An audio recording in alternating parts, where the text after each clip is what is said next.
श्री वाहिगुरु साहिब जी। हर जियो गुफा अंदर रख के वाजा पवन बजाया।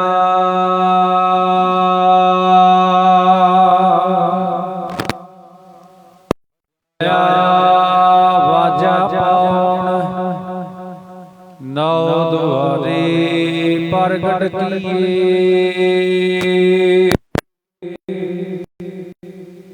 10 बार पुत रखाया।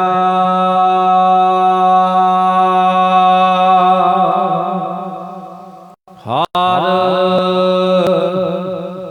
जियो गुफा अंदर रख के। वाहिगुरु जी का खालसा वाहिगुरु जी की फतेह। कोट ब्रह्मंडां दे मालक जुगो जुगी अटल शब्दा अवतार। 10ਵਾਂ ਪਾਤਸ਼ਾਹੀਆਂ ਦੀ ਆਤਮਿਕ ਜੋਤ ਧੰਨ ਧੰਨ ਸਤਿਗੁਰੂ ਸ੍ਰੀ ਗੁਰੂ ਗ੍ਰੰਥ ਸਾਹਿਬ ਸੱਚੇ ਪਾਤਸ਼ਾਹ ਜੀ ਮਹਾਰਾਜ ਜੀ ਦੀ ਪਵਿੱਤਰ ਪਾਵਨ ਹਜ਼ੂਰੀ ਦੇ ਵਿੱਚ ਜੁੜਮਨ ਬੈਠੀ ਗੁਰੂ ਰੂਪ ਗੁਰੂ ਖਾਲਸਾ ਸਤ ਸੰਗਤ ਜੀਓ।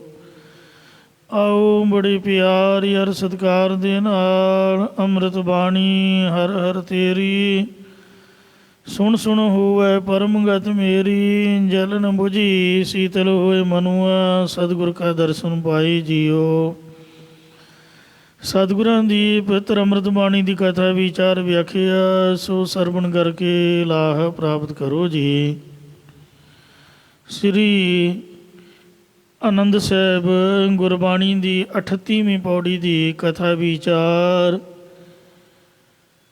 ਪਹਿਲੇ ਅਰਥ ਦੀ ਆਪ ਨੇ ਕੱਲ੍ਹ ਸਰਵਣ ਕੀਤੀ। ਅੱਜ ਦੂਸਰਾ ਅਤੇ ਤੀਸਰਾ ਅਰਥ ਸਰਵਣ ਕਰੋ। ਪਿਆਰ ਨਾਲ ਆਖੋ ਜੀ ਸਤਨਾਮ ਸ੍ਰੀ ਵਾਹਿਗੁਰੂ ਜੀ।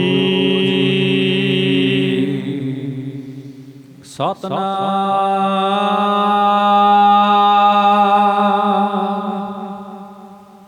ਸ੍ਰੀ ਵਾਹਿਗੁਰੂ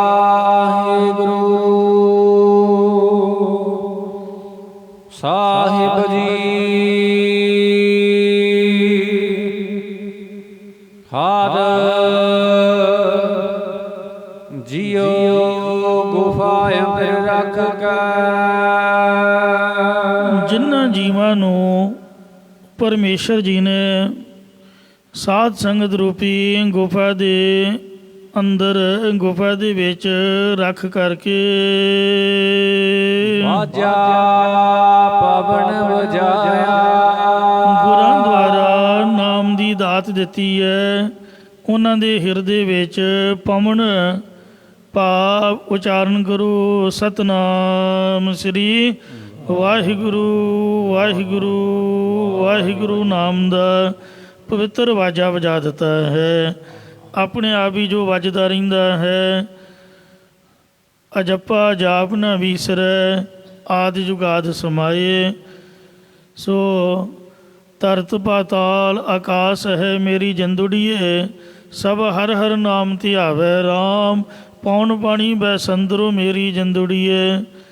ਮੁਖ ਹਰ ਹਰ ਹਰ ਹਰ ਗਾਵੇ ਰਾਮ। ਐਸੇ ਬਚਨ ਬੇਹਾਗੜਾ ਰਾਗ ਦੇ ਵਿੱਚ ਗੁਰੂ ਮਹਾਰਾਜ ਜੀ ਦੇ ਦਰਜ ਹਨ। ਆ ਪੱਖੇ ਦੀ ਆਵਾਜ਼ ਵਿੱਚੋਂ ਅਤੇ ਥੋੜੀ ਦੀ ਠੱਕ ਠੱਕ ਵਿੱਚੋਂ, ਜੋੜੀ ਦੀ ਟੱਪ ਟੱਪ ਦੇ ਵਿੱਚੋਂ, ਘੋੜੇ ਦੀਆਂ ਟਾਪਾਂ ਵਿੱਚੋਂ, ਇੰਜਣ ਦੇ ਫਟ ਫਟ ਵਿੱਚੋਂ, ਹਵਾ ਦੇ ਛਾਂ ਛਾਂ ਖੜਕੇ ਵਿੱਚੋਂ ਉਹਨਾਂ ਨੂੰ ਕੇਵਲ ਵਾਹਿਗੁਰੂ ਵਾਹਿਗੁਰੂ ਨਾਮ ਦੀ ਹੀ ਧੁਨੀ ਸੁਣਾਈ ਦਿੰਦੀ ਹੈ। ਇੱਥੋਂ ਤੱਕ ਕਿ ਕੋਈ ਗੰਦੇ ਮੰਦੇ ਦੁਨਿਆਵੀ ਗਾਣੇ ਵੀ ਲੱਗੇ ਹੋਣ, ਧਿਆਨ ਤਾਂ ਸੰਗੀਤ 'ਚ ਰੱਖੀਦਾ, ਕਿਉਂਕਿ ਆਨੰਦ ਤਾਂ ਸੰਗੀਤ ਵਿੱਚ ਹੈ। ਗੱਲ ਨਹੀਂ ਸੁਣੀਦੀ ਵੀ ਕੀ ਬੋਲਦੇ ਨੇ। ਅਤੇ ਜਾਂ ਭਾਵੇਂ ਰੱਬ ਵਾਲੇ ਪਾਸੇ ਲਾਈ ਜਾਓ, ਬਾਣੀ 'ਚ ਵੀ ਤਾਂ ਇਸ ਤਰ੍ਹਾਂ ਲਿਖਿਆ ਜੋ ਜੀਵ ਆਤਮਾ ਹੈ ਇਹ ਇਸਤਰੀ ਦੀ ਤਰ੍ਹਾਂ ਹੈ। ਸਾਡੀ ਜਿੰਦ ਜਿਹੜੀ ਹੈ ਇਹ ਇੱਕ ਇਸਤਰੀ ਹੈ। ਅਤੇ ਪਤੀ ਕੌਣ ਹੈ? ਸਾਡਾ ਮਿੱਤਰ ਕੌਣ ਹੈ? ਪਰਮਾਤਮਾ। ਆਪਦੇ ਮਤਲਬ ਦਾ ਅਰਥ ਕੱਢੀ ਜਾਓ। ਤੋ ਇਸ ਤਰ੍ਹਾਂ ਇਹ ਅਲੰਕਾਰ ਹੁੰਦੇ ਹਨ। ਤੋ ਇਸ ਤਰ੍ਹਾਂ ਸੰਗੀਤਮਈ ਧੁਨੀ ਵਿੱਚੋਂ ਵੀ ਉਹ ਵਾਹਿਗੁਰੂ ਨਾਮ ਮੇਲ ਕੇ ਅਤੇ ਮਹਾਰਾਜ ਦੇ ਨਾਮ ਦਾ ਹੀ ਵਾਜਾ ਸੁਣਦੇ ਹਨ। ਜੋ ਵੀ ਰੌਲਾ ਪੈ ਰਿਹਾ ਇਹ ਸਭ ਵਾਹਿਗੁਰੂ ਨਾਮ ਦੀ ਧੁਨੀ ਹੋ ਰਹੀ ਹੈ। ਜੋ ਬੋਲਤ ਹੈ ਮ੍ਰਿਗ ਮੀਨ ਪੰਖੇਰੂ, ਸੋ ਬਿਨ ਹਰ ਜਾਪਦ ਹੈ ਨਹੀਂ ਹੋਰ। ਇੱਥੋਂ ਤੱਕ ਕਿ ਜੋ ਵੀ ਪੰਛੀ ਬੋਲ ਰਹੇ ਨੇ, ਧੰਨ ਬਾਬਾ ਫਰੀਦ ਸਾਹਿਬ ਦੀ ਅਵਸਥਾ ਵੇਖੋ। ਪਹਿਲੀ ਅਵਸਥਾ ਦੇ ਵਿੱਚ ਆਖਿਆ ਚਿੜੀਓ ਮਰ ਜਾਓ, ਉਹ ਵਿਚਾਰੀਆਂ ਮਰ ਗਈਆਂ ਕਿਉਂਕਿ ਰੌਲਾ ਬੜਾ ਪਾ ਰਹੀਆਂ ਸਨ। ਫਿਰ ਸੋਚਿਆ ਮਨਾ ਇਹ ਤਾਂ ਪਾਪ ਹੋ ਗਿਆ। ਆਖਿਆ ਚਿੜੀਓ ਜੀਉ ਪਾਓ, ਉਹ ਜੀਉ ਪਈਆਂ। ਇੱਕ ਬੀਬੀ ਖੂਹ ਦੇ ਮਣ 'ਤੇ ਪਾਣੀ ਡੋਲ ਰਹੀ ਸੀ, ਉਹਨੂੰ ਕਹਿੰਦੇ ਪਾਣੀ ਪਿਲਾ। ਉਹ ਆਪਦਾ ਕੰਮ ਕਰੀ ਜਾਏ, ਸੁਣੀ ਅਣਸੁਣੀ ਕਰ ਦਿੱਤੀ। ਬਾਬਾ ਜੀ ਗੁੱਸੇ 'ਚ ਬੋਲੇ, ਕਹਿੰਦੇ ਬੀਬੀ ਤੈਨੂੰ ਸੁਣਦਾ ਨਹੀਂ, ਮੇਰੀ ਜਾਨ ਨਿਕਲੀ ਜਾ ਰਹੀ ਹੈ ਪਿਆਸ ਨਾਲ ਅਤੇ ਤੂੰ ਪਾਣੀ ਡੋਲੀ ਜਾ ਰਹੀ ਹੈ। ਕਹਿੰਦੀ ਬਾਬਾ ਬੈਠ ਜਾ, ਰੌਲਾ ਕਿਉਂ ਪਾ ਰਿਹਾ? ਇਹ ਕੋਈ ਚਿੜੀਆਂ ਤਾਂ ਨਹੀਂ, ਜੇ ਤੂੰ ਕਹੇਂਗਾ ਤਾਂ ਚਿੜੀਆਂ ਮਰ ਜਾਣਗੀਆਂ, ਜੇ ਕਹੇਂਗਾ ਤਾਂ ਜੀਵ ਪਏਗੀਆਂ। ਸੋਚਿਆ ਮਨਾ ਮੇਰੇ ਨਾਲ ਤਾਂ ਬੀਬੀ ਚੰਗੀ ਆ, ਕਿੰਨੀ ਉੱਚੀ ਅਵਸਥਾ ਅੰਤਰਜਾਮਤਾ ਨਾਲ ਮੇਰੀ ਗੱਲ ਜਾਣ ਲਈ। ਅਤੇ ਕਹਿਣ ਲੱਗਾ ਵੀ ਤੈਨੂੰ ਸ਼ਕਤੀ ਕਿੱਥੋਂ ਮਿਲੀ ਹੈ? ਕਹਿੰਦੀ ਮੈਂ ਤੇਰੇ ਵਾਂਗੂ ਨਹੀਂ ਭਟਕਦੀ ਹਾਂ, ਆਪਦੇ ਘਰ 'ਚ ਰਹਿੰਦੀ ਹਾਂ, ਆਪਦੇ ਪਤੀ ਦੀ ਸੇਵਾ ਕਰਦੀ ਹਾਂ, ਜਿੰਨਾ ਕੁਛ ਹੁੰਦਾ ਮੇਰੇ ਕੋਲੋਂ ਮੈਂ ਰੱਬ ਕਰਦੀ ਹਾਂ। ਮੈਨੂੰ ਪਤ ਵਰਤਾ ਧਰਮ 'ਚ ਪ੍ਰਪੱਕ ਹੋਣ ਨਾਲ ਇਹ ਸ਼ਕਤੀ ਮਿਲੀ ਹੈ। ਮੇਰੇ ਭੈਣ ਦੇ ਘਰ ਨੂੰ ਅੱਗ ਲੱਗੀ ਹੋਈ ਹੈ, ਉੱਥੇ ਮੈਂ ਪਹੁੰਚ ਤਾਂ ਸਕਦੀ ਨਹੀਂ, ਤਾਂ ਇੱਥੋਂ ਹੀ ਮੈਂ ਜਲ ਸੁੱਟ ਕੇ ਅੱਗ ਬੁਝਾ ਰਹੀ ਹਾਂ। ਅੱਗ ਬੁਝ ਜਾਊਗੀ ਅਤੇ ਮੈਂ ਤੈਨੂੰ ਜਲ ਛਕਾ ਦਿਆਂਗੀ, ਤੈਨੂੰ ਨਾ ਨਹੀਂ ਮੈਂ ਕੀਤੀ। ਬਾਬਾ ਜੀ ਕਹਿਣ ਲੱਗੇ ਵੀ ਮੈਨੂੰ ਤਾਂ ਫਿਰ ਤੂੰ ਹੀ ਚੰਗੀ ਹੈ, ਮੈਂ ਤਾਂ ਸਮਾਂ ਹੀ ਬਰਬਾਦ ਕਰ ਦਿੱਤਾ। ਫਿਰ ਕੈਸੀ ਅਵਸਥਾ ਹੋਈ ਕਿ ਕੋਇਲ ਬੋਲ ਰਹੀ ਸੀ, ਗੁੱਸਾ ਨਹੀਂ ਕੀਤਾ, ਉਹਦੇ ਦੇ ਵਿੱਚੋਂ ਲੌਜਿਕ ਲਿਆ ਹੈ। ਆਹ ਜਿਹੜੇ ਕਹਾਣੀਕਾਰ ਹੁੰਦੇ ਨੇ ਮਿੰਟ 'ਚ ਕਹਾਣੀ ਬਣਾ ਦਿੰਦੇ, ਚੁਟਕਲਿਆਂ ਵਾਲੇ। ਆਹ ਜਿਹੜੇ ਚਿੱਤਰਕਾਰ ਹੁੰਦੇ ਨੇ, ਇੱਕ ਨੇ ਲੋਕਡਾਊਨ ਦੇ ਵਿੱਚ ਖੰਨੇ ਦੇ ਕੋਲ ਇੱਕ ਬਾਗ ਬਗੀਚਾ ਸੀਗਾ, ਅਤੇ ਉਹਨੇ ਇਹੀ ਕੰਮ ਕੀਤਾ ਲੋਕਡਾਊਨ ਦੇ ਵਿੱਚ। ਹਰ ਮਹੀਨੇ ਦੇ ਮਹੀਨੇ ਕੈਮਰਾ ਫਿੱਟ ਕਰਨ ਦੀ ਜਗ੍ਹਾ ਬਣਾ ਲਈ, ਇੱਕੋ ਹੀ ਫੁੱਲ ਦੀ ਮਹੀਨੇ ਬਾਅਦ ਫੋਟੋ ਖਿੱਚਣ ਲੱਗ ਪਿਆ। ਅਤੇ ਆਪਦੇ ਦੋਸਤ ਨੂੰ ਉਹਨੇ ਸੈਂਡ ਕਰ ਦੇਣੀ, ਉਹ ਕਵੀ ਸੀਗਾ, ਉਹਨੇ 4 ਪੰਕਤੀਆਂ ਲਿਖ ਦੇਣੀਆਂ। ਪ੍ਰਿੰਟਵੈਲ ਪ੍ਰੈਸ 'ਚ ਸ੍ਰੀ ਗੁਟਕੇ ਸਾਹਿਬਾਂ ਦੀ ਸੇਵਾ ਵਾਸਤੇ ਅਸੀਂ ਗਏ, ਉੱਥੇ ਉਹਨਾਂ ਪੂਰੀ ਕਿਤਾਬ ਹੀ ਛਾਪ ਦਿੱਤੀ, ਕੁਦਰਤ ਕਰਕੇ ਵਸਿਆ ਸੋਏ। ਮਤਲਬ ਕਾਦਰ ਦੀ ਕੁਦਰਤ ਕਿੰਨੇ ਰੰਗ ਬਦਲਦੀ ਹੈ, ਇਹ ਉਹਨਾਂ ਨੇ ਟਾਈਟਲ ਰੱਖ ਕੇ। ਅਤੇ ਬਸੰਤ ਚੜ੍ਹਿਆ ਫੁੱਲੀ ਬਨ ਰਾਏ, ਬਨਸਪਤੀ ਪ੍ਰਮੁੱਖ ਪਰਮਾਤਮਾ ਦੀ ਕੁਦਰਤ 'ਤੇ ਉਹਨਾਂ ਨੇ ਉਹ ਫੋਟੋ ਦੇ ਥੱਲੇ 4 ਪੰਕਤੀਆਂ ਦੀ ਕਵਿਤਾ ਲਿਖ ਕੇ ਅਤੇ ਕੁਦਰਤ ਤੋਂ ਲੌਜਿਕ ਲੈ ਕੇ ਉਪਦੇਸ਼ ਦਿੱਤਾ। ਔਰ ਜਿਵੇਂ ਕੁਦਰਤ ਨੇ ਰੰਗ ਬਦਲੇ, ਯਾਨੀ ਫੁੱਲ ਪਹਿਲਾਂ ਪੈਦਾ ਹੁੰਦਾ ਫਿਰ ਖਿੜਦਾ ਹੈ, ਜਿਵੇਂ ਉਹਦੇ ਰੰਗ ਬਦਲੇ ਉਸੇ ਤਰ੍ਹਾਂ ਦਾ ਹੀ ਲੌਜਿਕ ਦਿੱਤਾ ਜੀਵਨ ਜਾਚ ਦਾ। ਤੋ ਇੰਝ ਜਿਹੜੇ ਚਿੱਤਰਕਾਰ ਹੁੰਦੇ ਨੇ, ਫੋਟੋਗ੍ਰਾਫਰ ਹੁੰਦੇ ਨੇ, ਕਲਾਕਾਰ ਹੁੰਦੇ ਨੇ, ਉਹ ਸਾਡੇ ਵਾਂਗ ਮੂਰਖ ਮੱਤ ਨਾਲ ਨਹੀਂ ਦੇਖਦੇ। ਉਹਨਾਂ ਨੇ ਹਰੇਕ ਚੀਜ਼ ਦੇ ਵਿੱਚੋਂ ਮਤਲਬ ਕੱਢਣਾ ਹੁੰਦਾ, ਉਹਦਾ ਲੌਜਿਕ ਲੈਣਾ ਹੁੰਦਾ। ਇਉਂ ਕੋਇਲ ਬੋਲ ਰਹੀ ਸੀ ਅਤੇ ਬਾਬਾ ਜੀ ਨੇ ਉੱਪਰ ਵੇਖਿਆ ਵੀ ਕੌਣ ਬੋਲ ਰਿਹਾ, ਉਹਦਾ ਰੰਗ ਸੀ ਕਾਲਾ ਸੁਆਹ, ਅਤੇ ਉਹਦੇ ਤੋਂ ਉਪਦੇਸ਼ ਲਿਆ। ਹੁਣ ਕੋਇਲ ਨੂੰ ਵਿਚਾਰੀ ਨੂੰ ਕੀ ਪਤਾ ਕਿ ਬਾਬਾ ਕੀ ਬੋਲ ਰਿਹਾ, ਪਰ ਬਾਬਾ ਜੀ ਨੇ ਆਪੇ ਸਵਾਲ ਕੀਤਾ, ਆਪੇ ਉੱਤਰ ਦਿੱਤਾ, ਉਪਦੇਸ਼ ਲਿਆ। ਕਹਿੰਦੇ ਕਾਲੀ ਕੋਇਲ ਤੂੰ ਕਿਤ ਗੁਣ ਕਾਲੀ, ਹੇ ਕਾਲੀ ਕੋਇਲ ਤੂੰ ਕਿੰਨਾ ਅਵਗੁਣਾ ਕਰਕੇ ਕਾਲੀ ਹੋਈ ਹੈ। ਉਹਨੇ ਜਵਾਬ ਦਿੱਤਾ, ਆਪਣੇ ਪ੍ਰੀਤਮ ਕਹਿ ਹੋ ਬਿਰਹਿ ਜਾਲੀ, ਕਿ ਮੈਂ ਆਪਣੇ ਪਿਆਰੇ ਪ੍ਰੀਤਮ ਤੋਂ ਵਿਛੜੀ ਹੋਈ ਹਾਂ, ਉਹਦੇ ਵਿਛੋੜੇ ਮੈਨੂੰ ਸਾੜ ਸੁੱਟਿਆ ਹੈ। ਮੈਂ ਕਾਲੀ ਤਾਂ ਨਹੀਂ ਸੀ ਪਹਿਲਾਂ, ਪਰ ਵਿਛੋੜੇ ਦੇ ਦੁੱਖ ਕਰਕੇ ਮੈਂ ਸੜੀ ਪਈ ਹਾਂ, ਮੈਂ ਤੈਨੂੰ ਕੀ ਆਖਾਂ, ਮੈਂ ਦੱਸਣ ਜੋਗੀ ਵੀ ਨਹੀਂ ਹਾਂ। ਤੋ ਇਸ ਤਰ੍ਹਾਂ ਬਾਬਾ ਜੀ ਨੇ ਲੌਜਿਕ ਲਿਆ ਕਿ ਮੈਂ ਆਪਣੇ ਪਿਆਰੇ ਪ੍ਰਭੂ ਤੋਂ ਵਿਛੜਿਆ ਹੋਇਆ ਹਾਂ, ਮੇਰੇ ਨਾਲੋਂ ਤਾਂ ਕੋਈ ਲਈ ਚੰਗੀ ਹੈ। ਸੋ ਜਿਹੜੀ ਕਾਲੀ ਸਵਾਹ ਹੋ ਗਈ, ਮੈਂ ਤਾਂ ਅਜੇ ਵੀ ਜਿਉਂਦਾ ਤੁਰਿਆ ਫਿਰਦਾ ਹਾਂ। ਸੀਤਾ ਮਾਤਾ ਰਾਵਣ ਦੇ ਅਸ਼ੋਕ ਬਾਗ ਦੇ ਵਿੱਚ ਹਨੂੰਮਾਨ ਖਬਰ ਲੈ ਕੇ ਆਇਆ, ਰਾਮ ਜੀ ਨੂੰ ਆ ਕੇ ਸੁਣਾਉਣ ਲੱਗਾ। ਜਦ ਉਹ ਸੁਣਾਉਣ ਲੱਗਾ ਤਾਂ ਰਾਮ ਜੀ ਨੇ ਤਰਕ ਕੀਤੀ, ਕਹਿੰਦੇ ਸੁਣਾ ਆਪਦੀ ਮਾਤਾ ਦੀ ਖਬਰ। ਅਤੇ ਉਹ ਬੜੇ ਪਿਆਰ ਵਿੱਚ ਬੋਲੀ ਗਿਆ, ਕਹਿੰਦਾ ਹੈ ਉਹ ਜੀ ਜਿਉਂਦੀ ਆ, ਮੈਂ ਤਾਂ ਸੋਚਿਆ ਵੀ ਮਰ ਮੁਰ ਗਈ ਹੋਣੀ ਆ। ਤਾਂ ਹਨੂੰਮਾਨ ਨੇ ਸੋਚਿਆ ਵੀ ਇਹ ਤਾਂ ਤਰਕ ਕੀਤੀ ਇਹਨਾਂ ਨੇ, ਅਤੇ ਉਹਨੇ ਆਪਦੇ ਤਰੀਕੇ ਨਾਲ ਆਪਦੇ ਪਿਆਰ ਵਿੱਚ ਜਵਾਬ ਦਿੱਤਾ। ਕਹਿਣ ਲੱਗੇ, ਹੇ ਰਾਮ ਜੀ, ਸੀਤਾ ਮਾਤਾ ਕਦੋਂ ਦੀ ਮਰ ਗਈ ਹੁੰਦੀ, ਜੀ ਉਹਦੇ ਪ੍ਰਾਣ ਤੁਹਾਡੇ ਚਰਨਾਂ 'ਚ ਨਾ ਵਸਦੇ ਹੁੰਦੇ। ਉਹ ਇੱਕ ਨਾਮ ਮਾਤਰ ਜਿਉਂਦੀ ਹੈ, ਪਰ ਉਹਦੇ ਪ੍ਰਾਣ ਤੁਹਾਡੇ ਚਰਨਾਂ 'ਚ ਵਸਦੇ ਨੇ, ਚਰਨ ਤੁਹਾਡੇ ਜਿਉਂਦੇ ਨੇ। ਜਿੰਨਾ ਚਿਰ ਤੁਹਾਡੇ ਚਰਨ ਜਿਉਂਦੇ ਨੇ ਉਹਨਾਂ ਚਿਰ ਉਹ ਮਰ ਨਹੀਂ ਸਕਦੀ। ਯਮ ਆਉਂਦਾ ਲੈਣ ਲਈ, ਉਹਨੂੰ ਮੁਰਦਾ ਦੇਖ ਕਰਕੇ ਮੁੜ ਜਾਂਦਾ, ਕਿਉਂਕਿ ਉਹਦੇ ਸਾਹ ਤੁਹਾਡੇ ਚਰਨਾਂ 'ਚ ਨੇ। ਇਸ ਤਰ੍ਹਾਂ ਲੌਜਿਕ ਦੇ ਕੇ ਅਤੇ ਪ੍ਰੇਮ ਦੀ ਬੋਲੀ ਨਾਲ ਉਹਨਾਂ ਨੂੰ ਜਵਾਬ ਦਿੱਤਾ। ਕਹਿਣ ਤੋਂ ਭਾਵੇਂ ਧੰਨ ਬਾਬਾ ਫਰੀਦ ਸਾਹਿਬ ਜੀ ਕਹਿੰਦੇ ਨੇ, ਮੈਂ ਪ੍ਰਭੂ ਪਰਮਾਤਮਾ ਤੋਂ ਵਿਛੜਿਆ ਹੋਇਆ ਹਾਂ। ਤਨ ਸੁੱਕਾ ਪਿੰਜਰ ਥੀਆ, ਥਲੀਆਂ ਕੂੰਡੈ ਕਾਗ, ਅਜੈ ਸੋ ਰੱਬ ਨਾ ਬਹੁੜਿਓ, ਦੇਖ ਬੰਦੇ ਕੇ ਭਾਗ। ਫਿਰ ਵੀ ਬੰਦੇ ਦੇ ਭਾਗਾਂ ਨੂੰ ਹੀ ਕੋਸਿਆ। ਕਾਗਾ ਕਰੰਗ ਢਡੋਲਿਆ, ਸਗਲਾ ਖਾਇਆ ਮਾਸ, ਇਹ ਦੋਈ ਨੈਣਾ ਮਤ ਛੋਹ, ਫਿਰ ਦੇਖਣ ਕੀ ਆਸ। ਕਾਮਾਂ ਦੇ ਨਾਲ ਗੱਲਾਂ ਕਰ ਰਹੇ ਨੇ ਪ੍ਰਭੂ ਦੇ ਪਿਆਰ ਵਿੱਚ। ਬਿਰਹਾ ਬਿਰਹਾ ਆਖੀਐ, ਆਪਣੇ ਪ੍ਰੀਤਮ ਕੇ ਹੋਂ ਬਿਰਹਿ ਜਾਲੀ। ਬਿਰਹਾ ਬਿਰਹਾ ਆਖੀਐ,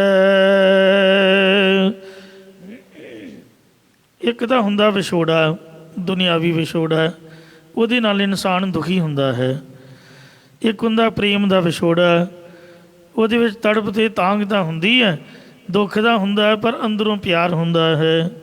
ਕਹਿੰਦੇ ਬਿਰਹਾ ਬਿਰਹਾ ਆਖੀਐ, ਬਿਰਹਾ ਤੂੰ ਸੁਲਤਾਨ, ਫਰੀਦਾ ਜਿਤਨ ਬਿਰਹੁ ਨਾ ਉਪਜੈ, ਸੋ ਤਨ ਜਾਣ ਮਸਾਨ। ਸੋ ਇੰਝ ਜੋ ਵੀ ਧਰਤੀ ਆਕਾਸ਼ ਵਿੱਚੋਂ ਆਵਾਜ਼ ਆ ਰਹੀ ਹੈ, ਅੱਗ ਦੇ ਵਿੱਚੋਂ ਹੜ ਹੜ ਦੀ ਆਵਾਜ਼ ਆ ਰਹੀ ਹੈ, ਸਭ ਪੰਛੀਆਂ ਦੀਆਂ ਆਵਾਜ਼ਾਂ ਨੇ, ਪਸ਼ੂਆਂ ਦੀਆਂ ਆਵਾਜ਼ਾਂ ਨੇ, ਇਹਨਾਂ ਵਿੱਚੋਂ ਵਾਹਿਗੁਰੂ ਦੇ ਨਾਮ ਦਾ ਵਾਜਾ ਸੁਣਨਾ। ਇਹ ਸੋ ਜਿਨ੍ਹਾਂ ਜੀਵਾਂ ਨੂੰ ਪਰਮੇਸ਼ਰ ਜੀ ਨੇ ਸਾਧ ਸੰਗਤ ਨੂੰ ਗੁਫਾ ਦੇ ਅੰਦਰ ਰੱਖ ਕੇ ਗੁਰਾਂ ਦੁਆਰਾ ਵਾਹਿਗੁਰੂ ਨਾਮ ਦੀ ਦਾਤ ਬਖਸ਼ਿਸ਼ ਕੀਤੀ ਹੈ, ਉਹਨਾਂ ਦੇ ਹਿਰਦੇ ਵਿੱਚ ਪਵਨ ਭਾਵ ਪਵਿੱਤਰ ਨਾਮ ਦਾ ਵਾਜਾ ਵਜਾ ਦਿੱਤਾ ਹੈ।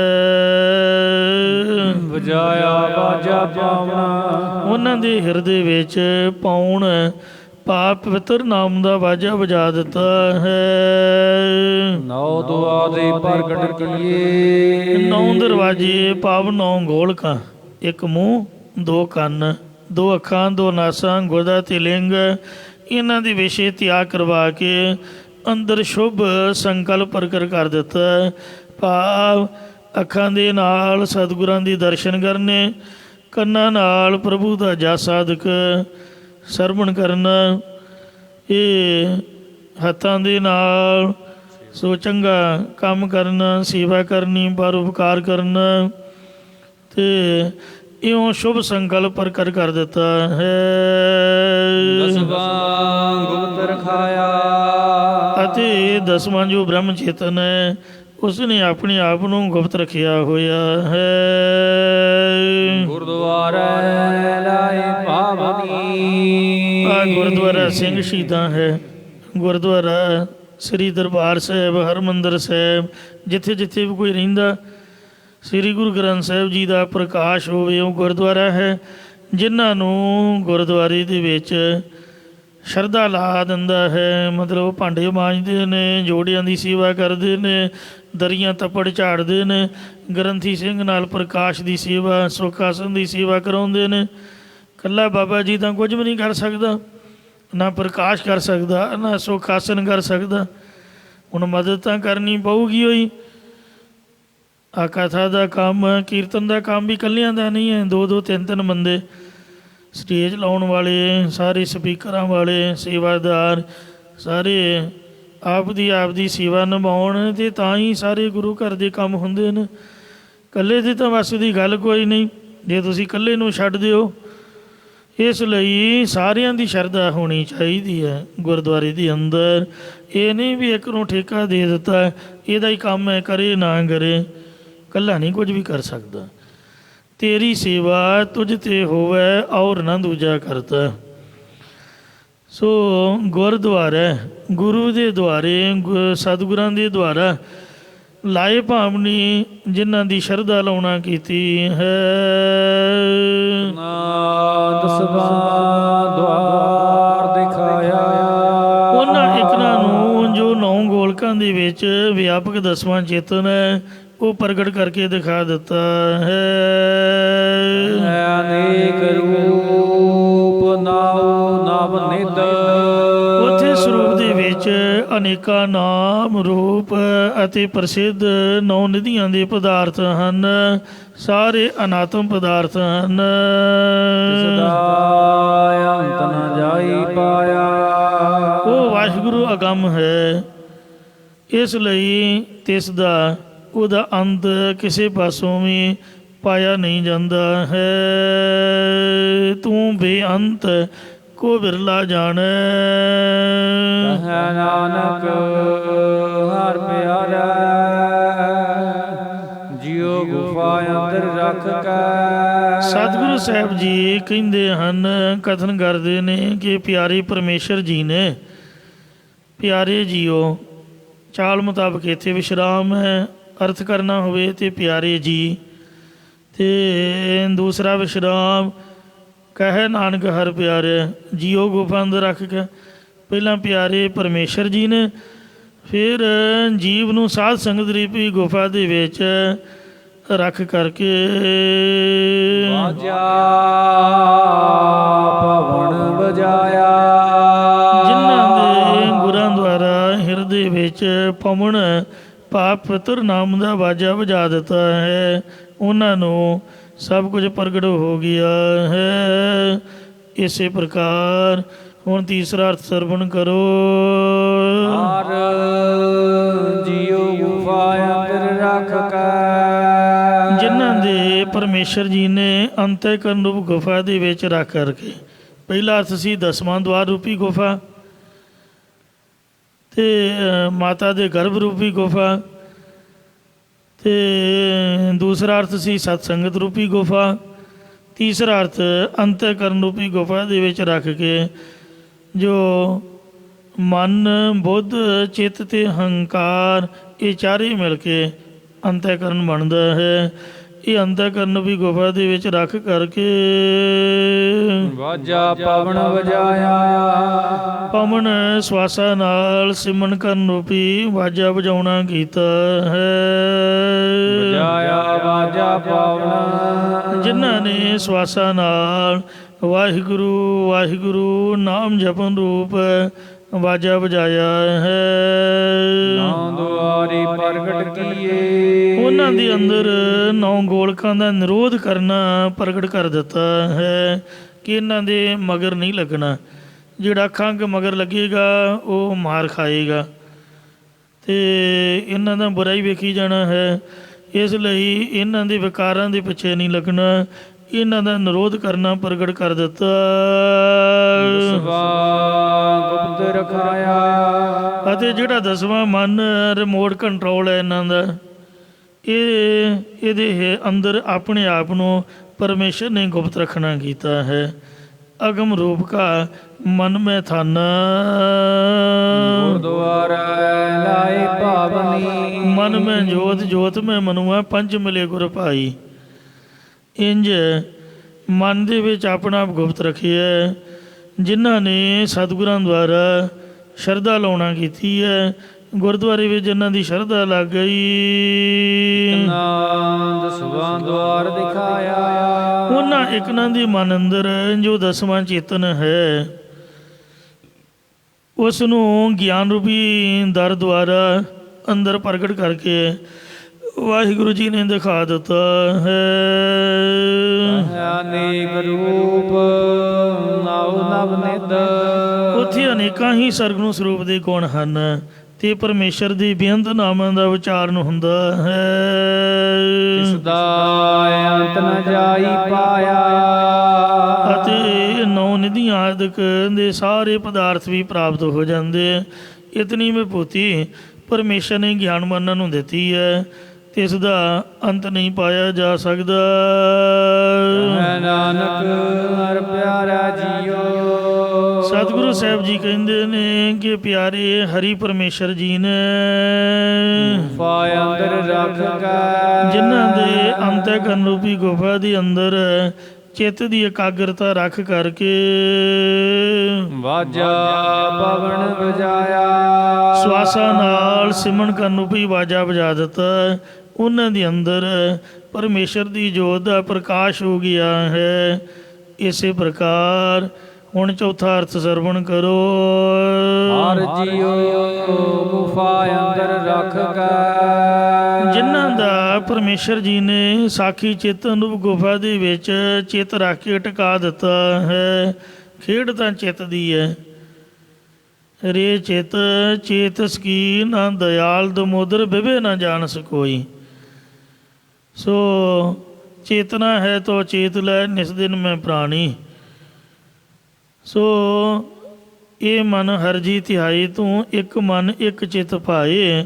ਹਰ ਕੀਆਂ ਸਦਾ ਸਦਾ ਵਡਿਆਈਆਂ ਦੇ ਨਾ ਪਛੋਤਾਏ। ਜਿਨ੍ਹਾਂ ਦਾ ਚਿੱਤ ਟਿਕਾ ਦਿੱਤਾ ਹੈ ਸਾਖੀ ਚਿੱਤ ਨੂੰ ਗੁਫਾ ਦੇ ਵਿੱਚ ਰੱਖ ਕੇ ਨੌ ਦੁਆਰੇ ਪ੍ਰਗਟ ਕੀਏ। ਸੋ ਵਾਜਾ ਪਾਉਂ ਵਾਜਾ ਪਵਨ ਵਜਾਇਆ। ਉਹਨਾਂ ਨੂੰ ਹਵਾ ਆਦਿਕ ਸਾਰੇ ਤੱਤਾਂ ਵਿੱਚ ਨਾਮ ਰੂਪੀ ਵਾਜੇ ਵੱਜਦੇ ਪ੍ਰਤੀਤ ਹੁੰਦੇ ਨੇ। ਜੇਤਾ ਸੁਨ ਤੇਤਾ ਨਾਮ, ਜੇਤਾ ਪੇਖਣ ਦੇਤਾ ਧਿਆਨ। ਸਹਿਜੇ ਜਾਗਣ ਸਹਿਜੇ ਸੋਏ, ਸਹਿਜੇ ਹੋਤਾ ਜਾਏ ਸੋ ਹੋਏ। ਸਹਿਜੇ ਚੂਪ ਸਹਿਜੇ ਹੀ ਜਪਣਾ। ਸੋ ਇਸ ਤਰ੍ਹਾਂ ਉਹਨਾਂ ਨੂੰ ਚਾਰ ਸਵੇਰੇ ਤੋਂ ਜਿਵੇਂ ਪਹਿਲਾਂ ਵੀ ਬੇਨਤੀ ਕੀਤੀ, ਜੋ ਬੋਲਤ ਹੈ ਮ੍ਰਿਗ ਮੀਨ ਪੰਖੇਰੂ, ਸੋ ਬਿਨ ਹਰ ਜਾਪਤ ਹੈ ਨਹੀਂ ਹੋਰ। ਸਾਰੇ ਨਾਮ ਦੀ ਧੁਨੀ ਸੁਣਾਈ ਦਿੰਦੀ ਹੈ। ਵਾਜਾ ਵਜਾਇਆ ਵਾਜਾ ਪਾਉਣ। ਹਵਾ ਆਦਿਕ ਤੱਤਾਂ ਦੇ ਵਿੱਚ ਨਾਮ ਰੂਪੀ ਵਾਜੇ ਵੱਜਦੇ ਉਹਨਾਂ ਨੂੰ ਪ੍ਰਤੀਤ ਹੁੰਦੇ ਹਨ। ਸੋ ਪੇਖਨ ਸੁਨਨ ਸੁਨਾਮਨੋ ਮਨ ਮਹਿ ਦ੍ਰਿੜੀਐ ਸਾਜ। ਪੂਰਹਿਓ ਸਰਬਤਰ ਮੈਂ ਨਾਨਕ ਹਰੰਗ ਰਾਜ। ਨੌ ਦੁਆਰੇ ਪ੍ਰਗਟ ਕੀਏ। ਇਸ ਪ੍ਰਕਾਰ ਨਵਦਾ ਭਗਤੀ ਹਿਰਦੇ ਰੂਪਦਾਰ ਵਿੱਚ ਪ੍ਰਗਟ ਕਰ ਦਿੱਤੀ ਹੈ। ਦਸਵਾ ਗੁਪਤ ਰਖਾਇਆ। ਅਤੇ ਆਪਣਾ ਦਸਵਾਂ ਚੇਤਨ ਸਰੂਪ ਗੁਪਤ ਰੱਖਿਆ ਹੋਇਆ ਹੈ। ਗੁਰਦੁਆਰੇ ਲਾਏ ਪਾਵਨੀ। ਜਿਨ੍ਹਾਂ ਨੂੰ ਗੁਰਾਂ ਦੁਆਰਾ ਪ੍ਰਾਪਤੀ ਦੀ ਸ਼ਰਧਾ ਲਾ ਦਿੱਤੀ ਹੈ।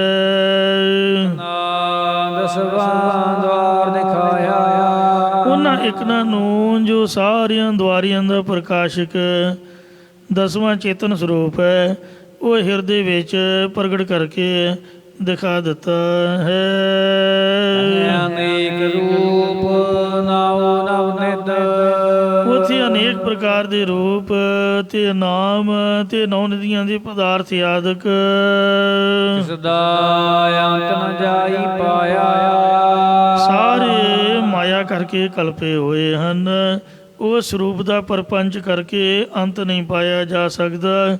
ਅੰਤ ਨਾ ਅੰਤ ਸਦਾ ਬੇਅੰਤ। ਕਹੋ ਨਾਨਕ ਉੱਚੋ ਉੱਚਾ ਉੱਚਾ ਸਰੂਪ ਹੈ।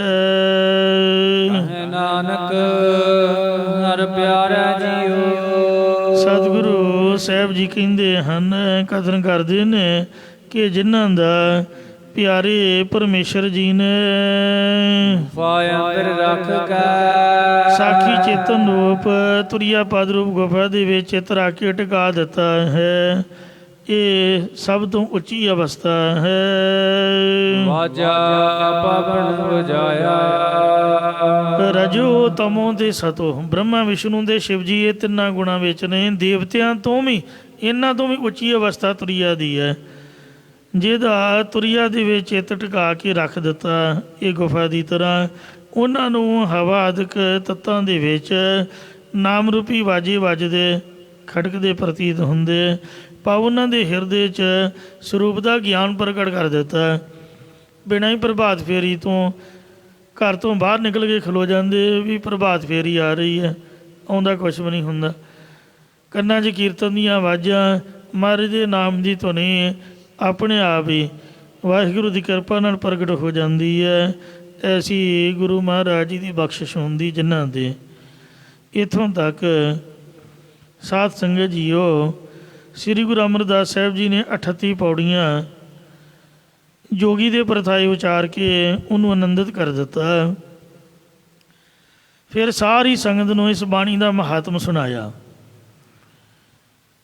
ਜਿਵੇਂ ਸੁਖਮਨੀ ਸਾਹਿਬ ਦਾ ਮਹਾਤਮ ਆਖਰਲੀਆਂ ਪੰਕਤੀਆਂ 'ਚ ਇਹੋ ਨਿਦਾਨ ਜਪੈ ਮਨ ਕੋਏ, ਅਤੇ ਇੰਝ ਹੀ ਇਸ ਬਾਣੀ ਦਾ ਮਹਾਤਮ ਸੁਣਾਇਆ। ਅਤੇ ਭਾਈ ਬੱਲੂ ਜੀ ਨੂੰ ਆਗਿਆ ਕੀਤੀ ਕਿ ਤੂੰ ਹੁਣ ਇਸ ਬਾਣੀ ਦਾ ਢੋਲਕੀ ਵਜਾ ਕੇ ਕੀਰਤਨ ਕਰ। ਇਸ ਪ੍ਰਕਾਰ ਭਾਈ ਬੱਲੂ ਜੀ ਨੇ ਆਗਿਆ ਮੰਨ ਕੇ ਸਿੱਖ ਸੰਗਤਾਂ ਸਮੇਤ ਕੀਰਤਨ ਕੀਤਾ। ਆਨੰਦ ਸਾਹਿਬ ਜੀ ਦੀ ਬਾਣੀ ਦਾ ਕੀਰਤਨ ਕਰਨ ਦੀ ਰੀਤੀ ਵੀ ਇੱਥੋਂ ਹੀ ਚੱਲੀ ਹੈ। ਆਨੰਦ ਭਇਆ ਮੇਰੀ ਮਾਏ, ਸਤਿਗੁਰੂ ਮੈਂ ਪਾਇਆ, ਸਤਿਗੁਰ ਦਾ ਪਾਇਆ ਸਹਿਜ ਸੇਤੀ, ਮਨ ਵਜੀਆਂ ਵਧਾਈਆਂ। 6 ਪੌੜੀਆਂ ਆਪਾਂ ਪੜ੍ਹਦੇ ਹਾਂ ਨਾ ਕੀਰਤਨ ਰੂਪ ਦੇ ਵਿੱਚ। ਜਦੋਂ ਵੀ ਪੌੜੀਆਂ ਪੜ੍ਹੀਏ ਇਉਂ ਜਾਪਦਾ ਵੀ ਭੋਗ ਪੈ ਗਿਆ, ਮਤਲਬ ਸਮਾਪਤੀ 'ਤੇ ਪੜ੍ਹੀਆਂ ਜਾਂਦੀਆਂ। ਇਹ ਉਦੋਂ ਤੋਂ ਮਰਯਾਦਾ ਗੁਰੂ ਅਮਰਦਾਸ ਜੀ ਨੇ ਆਪ ਆਰੰਭ ਕੀਤੀ ਹੈ, ਭਾਈ ਵੱਲੋਂ ਤੋਂ ਕੀਰਤਨ ਕਰਾ ਕੇ। ਸ੍ਰੀ ਗੁਰਪ੍ਰਤਾਪ ਸੂਝ ਗ੍ਰੰਥ ਵਿੱਚ ਪੰਕਤੀਆਂ ਲਿਖੀਆਂ ਨੇ, 38 ਪੌੜੀ ਸਭ ਗਾਈ, ਤੁਹਾਨੂੰ ਉੱਚੀ ਸੋ ਅੰਧਰਨ ਸੁਣਾਈ। 38 ਪੌੜੀਆਂ ਦਾ ਕੀਰਤਨ ਭਾਈ ਬੱਲੂ ਨੇ ਕੋਠੇ 'ਤੇ ਚੜ੍ਹ ਕੇ ਚੁਬਾਰਾ ਸਾਹਿਬ ਦੇ ਉੱਪਰ ਚੜ੍ਹ ਕੇ ਕੀਤਾ। ਉੱਚੀ ਆਵਾਜ਼ ਵਿੱਚ ਸਾਰੇ ਪਿੰਡ ਨੂੰ ਸੁਣਾਇਆ। ਜਿਨ ਜਿਨ ਸੁਣਾਇਓ ਕਾਨ ਮੈਂ ਤਬੈ, ਪਾਓ ਭਗਤ ਪ੍ਰਗਟੀ ਔਰ ਸਭੈ। ਜਿਨ ਜਿਨ ਸੁਣਿਓ ਕਾਨ ਮੈਂ ਤਬੈ, ਜਿਨ੍ਹਾਂ ਜਿਨ੍ਹਾਂ ਨੇ ਵੀ ਕੰਨ ਦੇ ਵਿੱਚ ਉਸ ਵਕਤ ਕੀਰਤਨ ਸੁਣਿਆ, ਉਹਨਾਂ ਦੇ ਮਨ ਵਿੱਚ ਪ੍ਰੇਮਾ ਭਗਤੀ ਪ੍ਰਗਟ ਹੋ ਗਈ। ਜਦ ਸ੍ਰੀ ਗੁਰੂ ਰਾਮਦਾਸ ਸਾਹਿਬ ਜੀ ਗੁਰਤਾ ਗੱਦੀ 'ਤੇ ਬਿਰਾਜਮਾਨ ਹੋਏ, ਤਦ ਸਤਿਗੁਰੂ ਜੀ ਆਪਣੇ ਪਾਵਨ ਮੁਖਾਰ ਬਿੰਦੂ ਆਨੰਦ ਸਾਹਿਬ ਜੀ ਦੇ ਮਹਾਤਮ ਦੀ 39ਵੀਂ ਪੌੜੀ ਉਚਾਰਨ ਕਰਦੇ ਆ, ਉਪਦੇਸ਼ ਕਥਨ ਕਰਦੇ ਨੇ। ਸ੍ਰੀ ਗੁਰਪ੍ਰਤਾਪ ਸੂਝ ਗ੍ਰੰਥ ਦੇ ਅਨੁਸਾਰ 39ਵੀਂ ਪੌੜੀ ਸ੍ਰੀ ਗੁਰੂ ਰਾਮਦਾਸ ਮਹਾਰਾਜ ਸਾਹਿਬ ਜੀ ਨੇ ਉਚਾਰਨ ਕੀਤੀ ਹੈ। ਇਹੋ ਸਾਚਾ ਸੁਹੀਲਾ। ਇਹ ਸੱਚਾ ਜੋ ਆਨੰਦ ਸਾਹਿਬ ਜਾਂ ਸੱਚੇ ਪ੍ਰਭੂ ਦੀ ਸੋਹਿਲਾ ਜਸ ਵਾਲੀ ਬਾਣੀ ਆਨੰਦ ਸਾਹਿਬ ਹੈ। ਸਾਚੈ ਘਰ ਗਾਵਹੁ। ਐਵੇਂ ਖੇੜਿਆਂ ਖੂੜਿਆਂ 'ਤੇ ਨਹੀਂ ਗਾਈ ਜਾਣੀ। ਮਾਈਆਂ ਬੀਬੀਆਂ ਖੇੜਿਆਂ ਦੇ ਸੁਖਮਨੀ ਸਾਹਿਬ ਦਾ ਪਾਠ ਦੇ ਕੀਰਤਨ ਕਰਨ ਲੱਗ ਪੈਂਦੀਆਂ, ਐਵੇਂ ਕਿਸੇ ਪੀਰ ਦੀ ਕਬਰ 'ਤੇ ਨਹੀਂ ਗਾਈ ਜਾਣੀ। ਇਹ ਮੂਰਖਤਾ ਨਹੀਂ ਕਰਨੀ ਹੈ। ਮਰਦਾਨੇ ਨੇ ਕੀਰਤਨ ਗਾਇਆ ਸ੍ਰੀ ਗੁਰੂ ਨਾਨਕ ਦੇਵ ਸਾਹਿਬ ਜੀ ਦੇ ਸਨਮੁਖ। ਜਿਹੜਾ ਕੀਰਤਨ ਗਾਉਣਾ ਗੁਰਦੁਆਰੇ ਗੁਰੂ ਗ੍ਰੰਥ ਸਾਹਿਬ ਦੀ ਹਜ਼ੂਰੀ 'ਚ ਗਾਉਣਾ ਹੈ। ਆ ਜਿਹੜੀ ਕਥਾ ਕਰਨੀ ਗੁਰਬਾਣੀ ਦੀ, ਐਵੇਂ ਖੇੜਿਆਂ ਖੂੜਿਆਂ ਦੇ ਕਬਰਾਂ ਕੁਬਰਾਂ 'ਤੇ ਨਹੀਂ ਤੁਰੇ ਫਿਰਨਾ। ਉੱਚੀ ਸੁੱਚੀ ਮਹਾਰਾਜ ਦੀ ਦਾਤ ਹੈ। ਵੱਡੇ ਮਹਾਂਪੁਰਖਾਂ ਦੀ ਮਰਿਆਦਾ ਸੀਗੀ ਕਿ ਜਿੱਥੇ ਕਥਾ ਕਰਦੇ ਸ੍ਰੀ ਗੁਰੂ ਗ੍ਰੰਥ ਸਾਹਿਬ ਜੀ ਦਾ ਪ੍ਰਕਾਸ਼ ਕਰਕੇ ਮਹਾਰਾਜ ਦੀ ਹਜ਼ੂਰੀ 'ਚ ਬੈਠ ਕੇ ਕਥਾ ਕਰਿਆ ਕਰਦੇ। ਤੋ ਇੰਝ ਚੰਦੂਆ ਸਾਹਿਬ ਲਾ ਕੇ ਗੁਰੂ ਸਾਹਿਬ ਦੀ ਹਜ਼ੂਰੀ 'ਚ ਕਥਾ ਕਰਨ ਦੀ, ਕੀਰਤਨ ਕਰਨ ਦੀ ਮਰਿਆਦਾ ਹੈ। ਮਹਾਰਾਜ ਕਹਿੰਦੇ ਐਵੇਂ ਨਾ ਤੁਰੇ ਫਿਰੇ ਇੱਧਰ ਉੱਧਰ ਗਾਇਆ ਕਰੋ ਕਿਸੇ ਹੋਰ ਦੇ ਅੱਗੇ।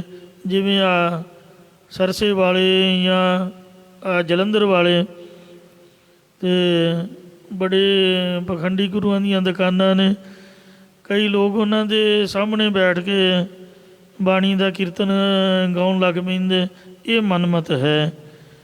ਉਹਨਾਂ ਨੂੰ ਤਨਖਾਹ ਵੀ ਲੱਗੀ ਇਉਂ ਜੇ ਕੀਰਤਨ ਗਾਉਣਾ ਹੈ, ਇਹ ਜਸ ਵਾਲੀ ਬਾਣੀ ਆਨੰਦ ਸਾਹਿਬ ਜੀ ਦਾ, ਤਾਂ ਸੱਚੇ ਸਾਧ ਸੰਗਤ ਰੂਪੀ ਘਰ ਵਿੱਚ ਬੈਠ ਕੇ ਗਾਇਆ ਕਰੋ, ਜਿੱਥੇ ਸ੍ਰੀ ਗੁਰੂ ਗ੍ਰੰਥ ਸਾਹਿਬ ਮਹਾਰਾਜ ਦਾ ਪ੍ਰਕਾਸ਼ ਹੋਵੇ। ਇਹੋ ਸਾਚਾ ਸੁਹੀਲਾ, ਇਹ ਸੱਚਾ ਸੋਹਲਾ ਆਨੰਦ ਸਾਹਿਬ ਹੈ। ਸਾਚੈ ਘਰ ਗਾਵਹੁ, ਸੱਚੇ ਪ੍ਰਭੂ ਦਾ ਘਰ ਕਿਹੜਾ ਹੈ? ਗੁਰਦੁਆਰਾ ਸਾਹਿਬ। ਗੁਰਦੁਆਰੇ ਹਰ ਕੀਰਤਨ ਸੁਣੀਐ, ਸਤਿਗੁਰ ਭੇਟ ਹਰ ਜਸ ਮੁਖ ਬਣੀਐ। ਇਹ ਸੱਚੇ ਦੇ ਸੰਗਤ ਰੂਪੀ ਗੁਰੂ ਗ੍ਰੰਥ ਸਾਹਿਬ ਰੂਪੀ ਘਰ ਮਹਾਰਾਜ ਦੇ ਦੁਆਰੇ, ਇਹਦੇ ਵਿੱਚ ਬੈਠ ਕਰਕੇ ਗੁਰਦੁਆਰੇ ਬੈਠ ਕੇ ਹੀ ਗਾਇਆ ਕਰੋ। ਸਾਨੂੰ ਤਾਂ ਉਹ ਕੋਈ ਗੱਲ ਹੀ ਨਹੀਂ ਆਉਂਦੀ, ਜੇ ਕੋਈ ਕਹੇ ਸਾਖੀ ਸੁਣਾਓ ਸਭ ਕੁਛ ਹੀ ਭੁੱਲ ਜਾਂਦਾ, ਅਤੇ ਮਹਾਰਾਜ ਦੀ ਹਜ਼ੂਰੀ 'ਚ ਜਿੰਨਾ ਮਰਜ਼ੀ ਬੋਲੀ ਜਾਈਏ, ਸੁਣਨ ਵਾਲਾ ਚਾਹੀਦਾ। ਤੋ ਇਸ ਵਾਸਤੇ ਇਹ ਮਹਾਰਾਜ ਕਹਿੰਦੇ ਵੀ ਗੁਰਦੁਆਰੇ ਕਰੋ ਕਥਾ ਕੀਰਤਨ, ਜੋ ਵੀ ਸਾਖੀ ਆਦਿਕ ਹੈ। ਗਾਵੋ ਤਾ ਸੁਹੀਲਾ ਘਰ ਸਾਚੈ, ਇਹ ਸੋਹਿਲਾ ਆਨੰਦ ਸਾਹਿਬ ਜਾਂ ਪ੍ਰਭੂ ਦਾ ਜਸ ਤਾਂ ਸੱਚੇ ਸਾਧ ਸੰਗਤ ਰੂਪੀ ਘਰ ਵਿੱਚ ਬੈਠ ਕੇ ਹੀ ਗਾਇਆ ਕਰੋ। ਹੈ ਸਦਾ ਸਚ ਧਿਆਵਹਿ, ਜਿੱਥੇ ਸਦਾ ਹਮੇਸ਼ਾ ਹੀ ਗੁਰਮੁਖ ਜਨ ਮਿਲ ਕੇ ਸੱਚੇ ਪਰਮੇਸ਼ਰ ਨੂੰ ਧਿਆਉਂਦੇ ਹਨ। ਹੁਣ ਤਾਸ਼ ਖੇਡਣ ਵਾਲਿਆਂ ਦੇ ਵਿੱਚ ਬੈਠ ਕੇ ਤੁਸੀਂ ਤਖਤ ਪੋਸ਼ ਦੇ ਗਾਉਣ ਲੱਗ ਪਾਓਗੇ, ਉਹ ਵੇਖਣ ਵਾਲਾ ਕਹੂਗਾ ਵੀ ਇਹ ਬਾਬਾ ਪਤਾ ਨਹੀਂ ਪੈਸੇ ਚਾਹੁੰਦਾ ਹੈ, ਜਿਸ ਤਰ੍ਹਾਂ ਮਰਾਸੀ ਗਾਉਂਦੇ ਨੇ, ਅਤੇ ਇਉਂ ਲੋਕਾਂ ਦਾ ਮਨ ਦੂਜੇ ਪਾਸੇ ਜਾਊਗਾ, ਕਹਿਣਗੇ ਵੀ ਮੂਰਖ ਜਿਹਾ ਕੀ ਕਰ ਰਿਹਾ ਹੈ, ਉਹੀ ਚੰਗਾ ਨਹੀਂ ਲੱਗੂ। ਹੈ ਤਾਂ ਬਾਣੀ ਉੱਚੀ ਸੋਚੀ ਹੈ, ਗਾਉਣਾ ਵੀ ਕੋਈ ਬੁਰਾ ਨਹੀਂ, ਪਰ ਜਗ੍ਹਾ ਉਹ ਚੰਗੀ ਨਹੀਂ ਹੈ। ਗੰਦਾ ਛੱਪੜ ਦਾ ਕੰਢਾ, ਲੋਕ ਤਾਸ਼ ਖੇਡ ਰਹੇ ਨੇ, ਕੋਈ ਸ਼ਰਾਬੀ ਕਬਾਬੀ 100 ਗੱਲਬਾਤ। ਤੋ ਜਿੱਥੇ ਗੁਰਮੁਖ ਜਨ ਮਿਲ ਕੇ ਸੱਚੇ ਪਰਮੇਸ਼ਰ ਨੂੰ ਧਿਆਉਂਦੇ ਨੇ, ਉੱਥੇ ਬੈਠ ਕੇ ਆਨੰਦ ਸਾਹਿਬ ਦਾ ਕੀਰਤਨ ਗਾਓ। ਸਚੋ ਧਿਆਵਹਿ ਜਾ ਤੁਧ ਭਾਵਹਿ, ਹੇ ਵਾਹਿਗੁਰੂ, ਜਦ ਤੈਨੂੰ ਸ਼ਰਧਾ ਵਾਲੇ ਗੁਰਮੁਖ ਜਨਾਂ ਦੀ ਸੰਗਤ ਭਾ ਜਾਵੇ, ਤਦ ਉਹ ਤੇਰੇ ਸੱਚ ਸਰੂਪ ਨੂੰ ਧਿਆਉਂਦੇ ਹਨ। ਇਸੇ ਪ੍ਰਕਾਰ ਸਚੋ ਧਿਆਵਹਿ ਜਾ ਤੁਧ ਭਾਵਹਿ, ਜਦ ਜੀਵ ਤੇਰੇ ਸੱਚੇ ਨਾਮ ਨੂੰ ਧਿਆਉਂਦਾ ਹੈ, ਤਦ ਉਹ ਤੈਨੂੰ ਭਾਉਂਦਾ ਹੈ। ਗੁਰਮੁਖ ਜਿਨਾ ਬੁਝਾਵਹਿ, ਪਰ ਜਿਨ੍ਹਾਂ ਨੂੰ ਮੁਖੀ ਗੁਰਾਂ ਦੁਆਰਾ ਗੁਰਮੁਖ ਬਣਾ ਕੇ ਆਪਣੇ ਸਰੂਪ ਦੀ ਸਿੱਖਿਆ ਬੁਝਾਉਂਦਾ ਸਮਝਾਉਂਦਾ, ਉਹੀ ਬੁੱਝਦਾ ਸਮਝਦਾ ਹੈ। ਇਹੋ ਸਚ ਸਭਨਾ ਕਾ ਖਸਮ ਹੈ, ਜੋ ਇਹ ਸਤ ਸਰੂਪ ਹੈ, ਇਹ ਸਾਰਿਆਂ ਦਾ ਖਸਮ ਮਾਲਕ ਹੈ। ਜਿਸ ਬਖਸ਼ੇ ਸੋ ਜਨ ਪਾਵਹਿ, ਜਿਸ ਨੂੰ ਸਤਿਗੁਰੂ ਸਾਹਿਬ ਜੀ ਸਰੂਪ ਲਖਣਾ ਵਾਲਾ ਸਤਨਾਮ ਸ੍ਰੀ ਵਾਹਿਗੁਰੂ ਬਖਸ਼ ਦਿੰਦੇ ਨੇ, ਉਹੀ ਪ੍ਰੇਮੀ ਜਨ ਹੀ ਇਸ ਨੂੰ ਪਾਉਂਦੇ ਹਨ। ਕਹੈ ਨਾਨਕ ਸਚ ਸੁਹੀਲਾ, ਸਤਿਗੁਰੂ ਸਾਹਿਬ ਜੀ ਕਹਿੰਦੇ ਕਥਨ ਕਰਦੇ ਨੇ ਕਿ ਜੋ ਸੱਚੀ ਦਾ ਸੁਹੀਲਾ ਸ੍ਰੀ ਆਨੰਦ ਸਾਹਿਬ ਜਸ ਹੈ। ਸਚੈ ਘਰ ਗਾਵਹਿ, ਇਸ ਨੂੰ ਸੱਚੇ ਸਤਸੰਗਤ ਰੂਪੀ ਘਰ ਦੇ ਵਿੱਚ ਮਿਲ ਕੇ ਗਾਉਣਾ ਕਰੋ ਭਾਈ। ਆਨੰਦ ਸੁਣੋ ਵੱਡ ਭਾਗੀਓ, ਇਹ ਜੋ 40ਵੀਂ ਪੌੜੀ ਹੈ, ਪੰਜਵੇਂ ਸਰੂਪ ਸ੍ਰੀ ਗੁਰੂ ਅਰਜਨ ਦੇਵ ਜੀ ਆਪਣੇ ਪਾਵਨ ਮੁਖਾਰਬਿੰਦ ਤੋਂ ਆਨੰਦ ਸਾਹਿਬ ਜੀ ਦੇ ਮਹਾਤਮ ਬਾਬਤ 40ਵੀਂ ਪੌੜੀ ਉਚਾਰਨ ਕਰ ਰਹੇ ਨੇ, ਅਤੇ ਸ੍ਰੀ ਆਨੰਦ ਸਾਹਿਬ ਦੀ ਬਾਣੀ ਹੁਣ ਸੰਪੂਰਨ ਕਰਦੇ ਨੇ। 38 ਪੌੜੀਆਂ ਸ੍ਰੀ ਗੁਰੂ ਅਮਰਦਾਸ ਮਹਾਰਾਜ ਸਾਹਿਬ ਦੀਆਂ, ਅਤੇ 39ਵੀਂ ਪੌੜੀ ਸ੍ਰੀ ਗੁਰੂ ਰਾਮਦਾਸ ਸਾਹਿਬ ਜੀ ਦੀ, ਅਤੇ ਆਹ 40ਵੀਂ ਪੌੜੀ ਜਿਵੇਂ ਸੁਖਮਨੀ ਸਾਹਿਬ ਜੀ ਦੀ ਬਾਣੀ ਦੀ ਮਹਿਮਾ ਸੁਖਮਨੀ ਸਾਹਿਬ ਜੀ ਦੀ 24ਵੀਂ ਅਸ਼ਟਪਦੀ 'ਚ ਲਿਖੀ ਹੈ, ਇੰਜ ਆਨੰਦ ਸਾਹਿਬ ਦੀ ਬਾਣੀ ਦੀ ਮਹਿਮਾ ਸ੍ਰੀ ਗੁਰੂ ਅਰਜਨ ਦੇਵ ਸਾਹਿਬ ਜੀ ਇਸ 40ਵੀਂ ਪੌੜੀ ਵਿੱਚ ਉਚਾਰਨ ਕਰਕੇ ਕਰ ਰਹੇ ਹਨ। ਆਨੰਦ ਸੁਣੋ ਵੱਡ ਭਾਗੀਓ, ਹੇ ਵੱਡੇ ਭਾਗਾਂ ਵਾਲਿਓ, ਆਨੰਦ ਸਾਹਿਬ ਜੀ ਦੀ ਬਾਣੀ ਨੂੰ ਸਰਵਣ ਕਰੋ। ਮੈਂ ਪਹਿਲਾਂ ਵੀ ਕਈ ਵਾਰ ਬੇਨਤੀ ਕੀਤੀ ਹੈ, ਆਖੇ ਜੀ ਕੀ ਹੈ ਸੁਖਮਨੀ ਸਾਹਿਬ ਦਾ ਪਾਠ ਕਰਾਉਣਾ ਜੀ, ਮਤਲਬ ਮੁੰਡੇ ਦਾ ਵਿਆਹ ਹੈ ਜਾਂ ਧੀ ਰਾਣੀ ਦਾ ਵਿਆਹ ਜਾਂ ਕੋਈ ਘਰ ਦਾ ਉਦਘਾਟਨ ਹੈ, ਸੁਖਮਨੀ ਸਾਹਿਬ ਦਾ ਪਾਠ ਕਰਾਉਣਾ ਮੁਬਾਰਕ ਹੈ ਸੁਖਮਨੀ ਸਾਹਿਬ ਦਾ ਪਾਠ ਕਰਾਉਣ ਵਾਲਿਆਂ ਨੂੰ। ਪਰ ਇਹ ਵੀ ਕਿਹਾ ਕਰੋ ਵੀ ਜਪਜੀ ਸਾਹਿਬ ਵੀ ਕਰਾਉਣਾ ਹੈ। ਪਹਿਲੀ ਬਾਣੀ ਜਪਜੀ ਸਾਹਿਬ ਹੈ, ਉਹ ਵੀ ਤਾਂ ਪੜਵਾਓ ਭਾਈ। ਜਦੋਂ ਵੀ ਮਹਾਰਾਜ ਦਾ ਪ੍ਰਕਾਸ਼ ਕਰੀਏ, ਜਿੱਥੇ ਵੀ ਮਰਜ਼ਾਦਾ ਵਿੱਚ ਲਿਖਿਆ ਵੀ ਪਹਿਲਾਂ ਜਪਜੀ ਸਾਹਿਬ ਜ਼ਰੂਰ ਵੇਖ ਕੇ ਪੜ੍ਹੇ, ਫਿਰ ਸੁਖਮਨੀ ਸਾਹਿਬ ਪੜ੍ਹਾਓ। ਨਾ ਸਾਡੇ ਕੋਲ ਟਾਈਮ ਹੁੰਦਾ ਅਤੇ ਨਾ ਕਰਾਉਣ ਵਾਲੇ ਕਰਾਉਂਦੇ ਨੇ। ਬਾਕੀ ਪੈਸੇ ਵੀ ਉਨੇ ਕੀ ਹੁੰਦੇ ਨੇ, ਘੱਟ ਘਟਾ ਕੇ ਮਸਾਂ ਹੀ 200-400 ਪੱਲੇ ਪੈਂਦਾ। ਅਗਲਾ ਸੋਚਦਾ ਵੀ ਮੈਂ ਜਾ ਕੇ ਰੌਲ ਵੀ ਲਾਉਣੀ ਹੈ, 200 ਉੱਥੋਂ ਵੀ ਲੈਣਾ। ਤੋ ਸਾਰੇ ਕੰਮ ਵੇਖਣੇ ਪੈਂਦੇ ਨੇ। ਇੰਝ ਜੇ ਆਨੰਦ ਸਾਹਿਬ ਪੜ੍ਹਨ ਲੱਗ ਪਓ, ਕਹਿੰਦੇ ਵੀ ਉਹ ਆਨੰਦ ਸਾਹਿਬ ਤਾਂ ਛੋਟਾ ਜਿਹਾ ਅਤੇ ਬਾਬੇ ਨੇ ਵੱਡਾ ਕਿਉਂ ਪੜ੍ਹਨਾ ਸ਼ੁਰੂ ਕਰ ਦਿੱਤਾ। ਉਹ ਸਾਰੇ ਗੋਡੇ ਖੜ੍ਹੇ ਕਰਨ ਲੱਗ ਪੈਂਦੇ, ਜੀਓ ਹੀ ਨਹੀਂ ਲੱਗਦਾ। ਕਦੀ ਨਹੀਂ ਕਿਸੇ ਆਖਿਆ ਵੀ ਆਨੰਦ ਸਾਹਿਬ ਪੜ੍ਹਾਉਣਾ ਹੈ। ਜਿਹਦੇ ਨਾਲ ਘਰ ਵਿੱਚ ਆਨੰਦ ਦੀ ਪ੍ਰਾਪਤੀ ਹੁੰਦੀ ਹੈ। ਪੜ੍ਹਨ ਵਾਲਿਆਂ ਕੋਲ ਵੀ ਸਮਾਂ ਨਹੀਂ ਹੈ। ਉਹਦੀ 2 ਵਜੇ ਰੌਲ ਹੈ, ਉਹਨੇ ਵਿਚਾਰੇ 2 ਘੰਟੇ ਆਰਾਮ ਵੀ ਕਰਨਾ। ਅਤੇ ਇਸ ਵਾਸਤੇ ਸੁਣਨ ਵਾਲਿਆਂ ਕੋਲ ਵੀ ਟਾਈਮ ਨਹੀਂ ਹੈ, ਉਹਨਾਂ ਜਾ ਕੇ ਨਿਆਣਿਆਂ ਨੂੰ ਰੋਟੀ ਵੀ ਖਵਾਉਣੀ ਹੋਈ। ਤੋ ਜੇ ਕਰਨ ਵਾਲਾ ਸ਼ੁਰੂ ਵੀ ਕਰ ਦੇਵੇ ਤਾਂ ਆਪਾਂ ਥੋੜ੍ਹਾ ਕਠਿਨਤਾ ਹੀ ਮਹਿਸੂਸ ਕਰਦੇ ਹਾਂ। ਇਸ ਵਾਸਤੇ ਆਨੰਦ ਸਾਹਿਬ ਦਾ ਨਾਂ ਨਹੀਂ ਕੋਈ ਲੈਂਦਾ ਵੀ ਆਨੰਦ ਸਾਹਿਬ ਵੀ ਪੜ੍ਹਨਾ ਹੈ। 6 ਪੌੜੀਆਂ ਦੀ ਉਹ ਮਰਜ਼ਾਦਾ ਬਣਾਈ ਹੋਈ ਹੈ। ਬਲਕਿ ਰਹਿ ਰਾਸ ਦੇ ਵਿੱਚ ਤਾਂ ਭਾਈ ਮਨੀ ਸਿੰਘ ਜੀ ਨੇ 6 ਪੌੜੀਆਂ ਲਿਖੀਆਂ ਨੇ, ਕਿਉਂਕਿ ਉਹਦੇ ਟਾਈਮ ਰਹਿ ਰਸ ਦਾ ਹੁੰਦਾ ਹੈ। ਅਤੇ ਥੋੜ੍ਹੇ ਥੋੜ੍ਹੇ ਦੋਹਰੇ ਲਿਖੇ ਹਨ ਦਰਸ਼ਨ ਮਾਤਰ। ਅਤੇ ਪਰ ਜਿੱਥੇ ਕੜਾਹ ਪ੍ਰਸ਼ਾਦ ਨੂੰ ਭੋਗ ਲੱਗਣਾ ਹੈ, ਪ੍ਰਸ਼ਾਦ ਬਣਾਉਂਦਿਆਂ ਵੀ ਪੂਰਾ ਜਪਜੀ ਸਾਹਿਬ ਅਤੇ ਹਜ਼ੂਰੀ ਵਿੱਚ ਠੰਡਾ ਕਰਕੇ ਲਿਆ ਕੇ ਪੂਰਾ ਆਨੰਦ ਸਾਹਿਬ ਪੜ੍ਹਨਾ ਚਾਹੀਦਾ, ਫਿਰ ਭੋਗ ਲੱਗਣਾ ਚਾਹੀਦਾ ਹੈ। ਜਿੱਥੇ ਗੁਰੂ ਸਾਹਿਬ ਦਾ ਪ੍ਰਕਾਸ਼ ਹੋਵੇ ਉੱਥੇ ਜਪਜੀ ਸਾਹਿਬ ਦਾ ਸੰਪੂਰਨ ਪਾਠ, ਫਿਰ ਆਸਾ ਦੀ ਵਾਰ ਦਾ ਕੀਰਤਨ ਜਾਂ ਸੁਖਮਨੀ ਸਾਹਿਬ ਜੋ ਕਰਨਾ ਕਰੋ। ਜਦ ਭੋਗ ਪੈਣਾ ਹੈ, ਕੀਰਤਨ ਦੇ ਨਾਲ ਤਾਂ 6 ਪੌੜੀਆਂ ਦਾ ਹੀ ਕੀਰਤਨ ਹੁੰਦਾ, ਅਤੇ ਪਰ ਪ੍ਰਸ਼ਾਦ ਦੀ ਹਜ਼ੂਰੀ 'ਚ ਗੁਪਤ ਆਨੰਦ ਸਾਹਿਬ ਪੂਰਾ ਪੜ੍ਹਨਾ ਚਾਹੀਦਾ। ਸਹਿਜ ਪਾਠ ਦਾ ਭੋਗ ਹੋਵੇ, ਅਖੰਡ ਪਾਠ ਸਾਹਿਬ ਦਾ ਭੋਗ ਹੋਵੇ। ਇੱਥੋਂ ਤੱਕ ਵੀ ਆਨੰਦ ਕਾਰਜ ਲਾਵਾਂ ਦਾ ਸਮਾਗਮ ਹੈ। ਕਾਰਜ ਦਾ ਨਾਮ ਹੀ ਆਨੰਦ ਕਾਰਜ ਹੈ, ਉੱਥੇ ਵੀ ਪੂਰਾ ਆਨੰਦ ਸਾਹਿਬ ਨਹੀਂ ਬਾਬੇ ਨੇ ਪੜ੍ਹਿਆ, ਟਾਈਮ ਹੀ ਨਹੀਂ ਹੈ ਕਿਸੇ ਕੋਲ। ਤੋ ਪਹਿਲੀ ਗੱਲ ਤਾਂ ਗਲ 'ਚ ਪਰਨਾ ਪਾ ਕੇ ਬਾਬਾ ਵਿਚਾਰਾ ਡੀਕਦਾ ਡੀਕਦਾ ਬੁੱਢਾ ਹੋ ਜਾਂਦਾ ਵੀ ਬਰਾਤ ਕਦੋਂ ਆਉਂਦੀ ਹੈ ਅਤੇ ਕਿੱਧਰੋਂ ਆਉਂਦੀ ਹੈ। 10-11 ਵਜੇ ਦਾ ਟਾਈਮ ਹੁੰਦਾ, ਆਉਂਦੇ ਨੇ 4 ਵਜੇ। ਅਤੇ ਇੱਕ ਜਗ੍ਹਾ 'ਤੇ ਨਾ ਮੈਂ ਵੇਖਿਆ, ਕਹਿੰਦੀ ਆਖੇ ਅੰਮ੍ਰਿਤਸਰ ਤੋਂ ਆਈ ਹੈ ਜੀ ਬਰਾਤ, ਰਹਿ ਰਸ ਦੇ ਟਾਈਮ 'ਤੇ ਆਨੰਦ ਕਾਰਜ ਹੋਏ। ਕਹਿੰਦੇ ਹੁਣ ਕੀ ਕਰੀਏ? ਮੈਂ ਕਿਹਾ ਹੁਣ ਕਰਨਾ ਕੀ ਹੈ, ਹੁਣ ਲਾਵਾਂ ਤਾਂ ਪੜ੍ਹਨੀਆਂ ਨੇ। ਅਤੇ ਭੱਜੇ ਆਏ, ਟਾਈਮ ਹੀ ਰਹਿ ਰਸ ਦੇ ਟਾਈਮ 'ਤੇ ਆਏ, ਫਿਰ ਉੱਥੇ ਆਨੰਦ ਸਾਹਿਬ ਬੰਦਾ ਕੀ ਪੜ੍ਹੂਗਾ?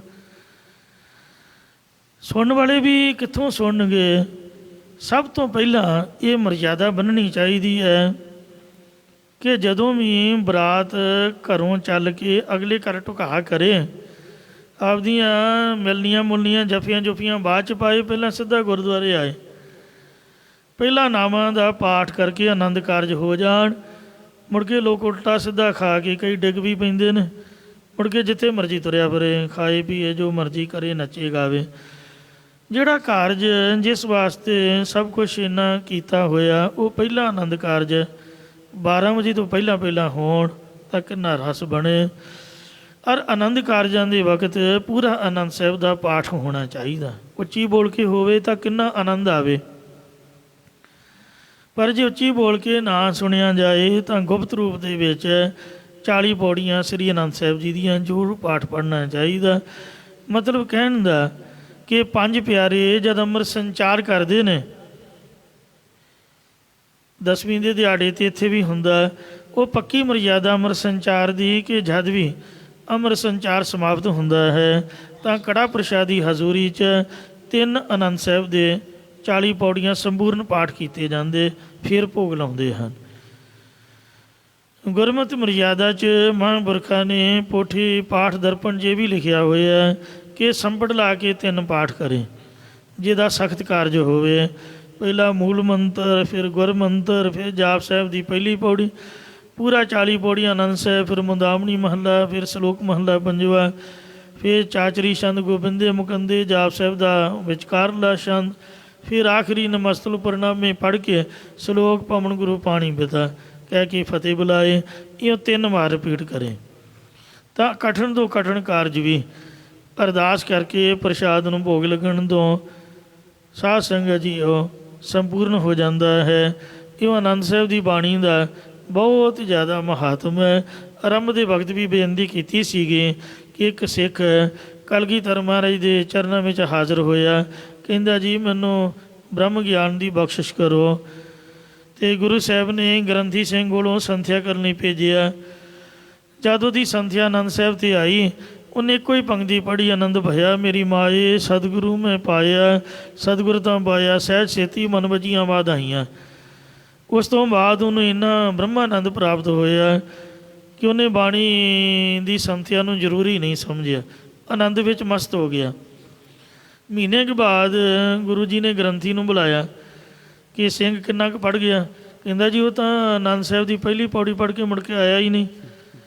ਉਹਨੂੰ ਪੁੱਛਿਆ ਹਾਂ ਭਾਈ ਗੁਰਮੁਖਾ? ਕਹਿੰਦੇ ਮਹਾਰਾਜ ਬਾਣੀ ਤਾਂ ਆਨੰਦ ਲਈ ਪੜ੍ਹੀ ਦੀ ਆ, ਆਨੰਦ ਸਾਹਿਬ ਦੀ ਪਹਿਲੀ ਪੰਕਤੀ ਪੜ੍ਹ ਕੇ ਹੀ ਆਨੰਦ ਆ ਗਿਆ, ਫਿਰ ਬਾਣੀ ਦੂਜੀ ਪੜ੍ਹਨ ਦੀ ਕੀ ਲੋੜ? ਪਰ ਕਹਿੰਦੇ ਨਹੀਂ ਭਾਈ, ਹੁਣ ਵੇਖ ਸਾਡੇ ਵੱਲ ਵੀ ਵੇਖ, ਆਪਾਂ ਵੀ ਤਾਂ ਨਿਤਨੇਮ ਕਰਦੇ ਹਾਂ, ਬਾਣੀ ਪੜ੍ਹਨੀ ਤਾਂ ਜ਼ਰੂਰੀ ਆ। ਜਿਸ ਬਾਣੀ ਨੇ ਆਨੰਦ ਦਿੱਤਾ ਉਸ ਬਾਣੀ ਨੂੰ ਛੱਡਣਾ ਕਿਉਂ ਆ ਭਾਈ? ਸਗੋਂ ਮਹੀਨੇ ਬਾਅਦ ਜਾਂ 40 ਦਿਨਾਂ ਬਾਅਦ ਸੰਪੂਰਨ ਸਹਿਜ ਪਾਠ ਦਾ ਭੋਗ ਪਾਓ, 5 ਬਾਣੀਆਂ ਦਾ ਨਿਤਨੇਮ ਕਰਦੇ ਹੋ, ਸੁਖਮਨੀ ਸਾਹਿਬ ਪੜ੍ਹਦੇ ਹੋ, ਸਹਿਜ ਪਾਠ ਦਾ ਵੀ ਨਿਤਨੇਮ ਸ਼ੁਰੂ ਕਰੋ ਤਾਂ ਕਿ ਸਾਨੂੰ ਗੁਰਬਾਣੀ ਦੀ ਸੋਝੀ ਆਏ, ਮਹਾਰਾਜ ਨੇ ਕੀ ਲਿਖਿਆ ਜੀਵਨ ਜਾਚ ਆਏ। ਇਉਂ ਸਹਿਜ ਪਾਠ ਦਾ ਨਿਤਨੇਮ ਵੀ ਜ਼ਰੂਰੀ ਹੈ ਹਰੇਕ ਗੁਰਸਿੱਖ ਮਾਈ ਭਾਈ ਲਈ, ਭਾਵੇਂ ਮਹੀਨੇ ਬਾਅਦ, ਭਾਵੇਂ 40 ਦਿਨਾਂ ਬਾਅਦ, ਭਾਵੇਂ ਸਵਾ ਮਹੀਨੇ 2 ਮਹੀਨੇ ਬਾਅਦ ਭੋਗ ਪਾਓ, ਭਾਵੇਂ 6 ਮਹੀਨੇ ਬਾਅਦ ਭੋਗ ਪਾਓ, ਪਰ ਪੜ੍ਹੋ ਜ਼ਰੂਰ।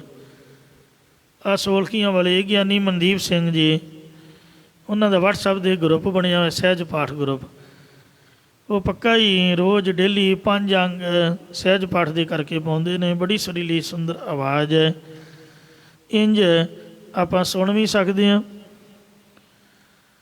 ਸੋ ਆਨੰਦ ਸਾਹਿਬ ਬਾਣੀ ਦੇ ਮਹਾਤਮ ਬਾਬਤ ਬੇਨਤੀ ਕਰ ਰਹੇ ਸੀ ਕਿ ਵੇਖੋ ਉਸ ਗੁਰਸਿੱਖ ਨੂੰ ਪਹਿਲੀ ਪੰਕਤੀ ਨਾਲ ਹੀ ਆਨੰਦ ਆ ਗਿਆ।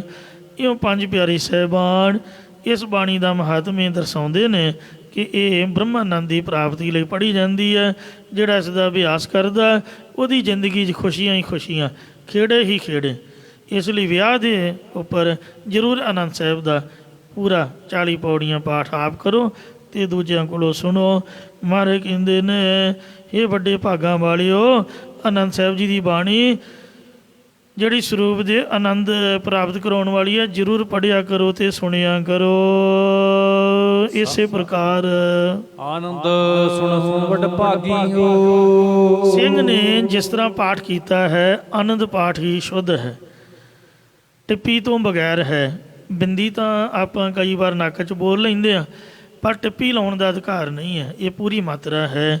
ਇੱਥੇ ਪਾਠ ਆਨੰਦ ਹੈ, ਨਾਮ ਆਨੰਦ ਦਾ ਹੀ ਹੈ, ਪਰ ਕਹਿਣਾ ਆਨੰਦ ਹੈ। ਜਿਸ ਤਰ੍ਹਾਂ ਸਾਹਿਬਾਂ ਨੇ ਲਿਖਿਆ, ਪ੍ਰਭੂ ਦੇ ਜਸ ਨੂੰ ਸੁਣਨਾ ਕਰੋ, ਜਾਂ ਇਹ ਬਾਣੀ ਆਨੰਦ ਦਵੈਤ ਤੋਂ ਅਨਰਹਿਤ ਕਰਨੇ ਵਾਲੀ ਹੈ।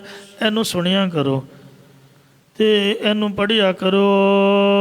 ਸਗਲ ਮਨੋਰਥ ਪੂਰੇ, ਤਾਂ ਤੁਹਾਡੇ ਸਾਰੇ ਮਨ ਦੇ ਜਿਹੜੇ ਮਨੋਰਥ ਨੇ, ਸੰਕਲਪ ਨੇ, ਇਹ ਸੰਪੂਰਨ ਹੋ ਜਾਣਗੇ। ਪਾਰ ਬ੍ਰਹਮ ਪ੍ਰਭ ਪਾਇਆ। ਸਾਧ ਸੰਗਤ ਜੀਓ, ਜਿਨ੍ਹਾਂ ਦੇ ਘਰ ਕੋਈ ਔਰ ਹੋਵੇ, ਕੋਈ ਬਿਮਾਰੀ ਸ਼ਮਾਰੀ ਨਾ ਜਾਂਦੀ ਹੋਵੇ, ਜਾਂ ਕੋਈ ਭੂਤ ਪ੍ਰੇਤ ਦਾ ਛਾਇਆ ਛੱਪਾ ਹੋਏ, ਕਿਸੇ ਬਾਬੇ ਦੇ ਮਗਰ ਲਾ ਕੇ ਕਾਲਾ ਕੱਪੜਾ ਜਾਂ ਨਾਰੀਅਲ ਜਾਂ ਇਸ ਤਰ੍ਹਾਂ ਉਸ ਤਰ੍ਹਾਂ, ਅਤੇ ਨਹਿਰਾਂ ਵਿੱਚ ਰੋੜੋ, ਜਾਂ ਫਲਾਣੀ ਜਗ੍ਹਾ ਕਾਲੇ ਕੁੱਤੇ ਨੂੰ ਰੋਟੀ ਪਾਓ, ਜਾਂ ਇਸ ਤਰ੍ਹਾਂ ਕਰੋ ਜੀ, ਉਸ ਤਰ੍ਹਾਂ ਦੇ ਪੁੱਠੇ ਕੰਮਾਂ 'ਚ ਪੈਣ ਦੀ ਬਜਾਏ ਤੁਸੀਂ ਆਪਦੇ ਘਰੋਂ ਆਹ ਮਾਈਆਂ ਬੀਬੀਆਂ ਮੈਂ ਵੇਖਦਾ ਪਤਾ ਨਹੀਂ ਕਿੰਨਾ ਹੀ ਚਿਰ ਹੋ ਗਿਆ, ਧਾਨੀ ਨੇ, ਅਤੇ ਸਾਥੋਂ ਤਾਂ ਇਹੋ ਜਿਹਾ ਨਿਯਮ ਨਿਭਦਾ ਨਹੀਂ। ਗੁਰੂ ਸਾਹਿਬ ਦੀ ਕਿਰਪਾ ਵਾਲੀ ਨਿਯਮ ਨਿਭਾਉਂਦੇ ਨੇ।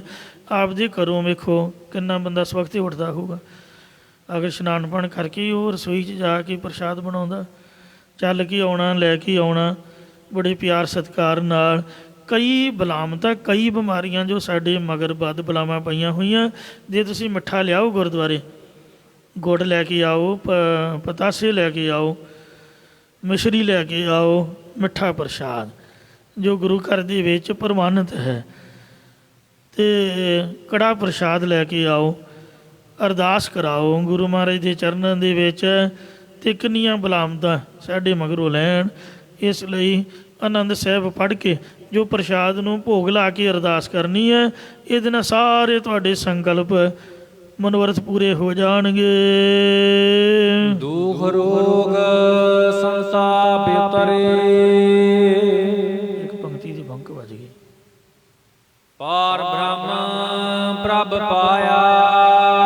ਜਿਨ੍ਹਾਂ ਨੇ ਚਿੱਤ ਲਾ ਕੇ ਸ੍ਰੀ ਆਨੰਦ ਸਾਹਿਬ ਨਾਮੇ ਬਾਣੀ ਜਾਂ ਨਾਮ ਰੂਪ ਬਾਣੀ ਸੁਣੀ ਹੈ ਜਾਂ ਪੜ੍ਹੀ ਹੈ, ਉਹਨਾਂ ਨੇ ਪਾਪਾਂ ਦੇ ਪੁੰਨਾਂ ਤੋਂ ਪਰੇ ਵਿਆਪਕ ਪਰਮੇਸ਼ਰ ਦੇ ਸਰੂਪ ਦੇ ਤਾਈਂ ਪਾਉਣਾ ਕੀਤਾ ਹੈ। ਸਗਲ ਵਿਸੂਰੇ। ਔਰ ਉਹਨਾਂ ਦੇ ਸਾਰੇ ਜਿਹੜੇ ਝੋਰੇ ਨੇ ਉਤਰ ਗਏ ਨੇ, ਦੂਰ ਹੋ ਗਏ ਨੇ, ਜਾਂ ਜੋ ਅਗਿਆਨ ਕਾਰਨ ਵੀ ਵਿਸ਼ੇਸ਼ ਕਰਕੇ ਸੂਲ ਆਦਿਕ ਦੁੱਖ ਸੀਗਾ, ਉਹ ਸਾਰੇ ਉਤਰ ਗਏ, ਮਿਟ ਗਏ ਨੇ। ਅੱਜ ਕੱਲ੍ਹ ਵਿਆਹ ਹੁੰਦੇ ਨੇ ਮੁੰਡਿਆਂ ਦੀਆਂ ਕੁੜੀਆਂ ਦੇ, ਕਿੱਥੇ ਹੁੰਦੇ ਨੇ? ਪੈਲਸਾਂ ਦੇ ਵਿੱਚ।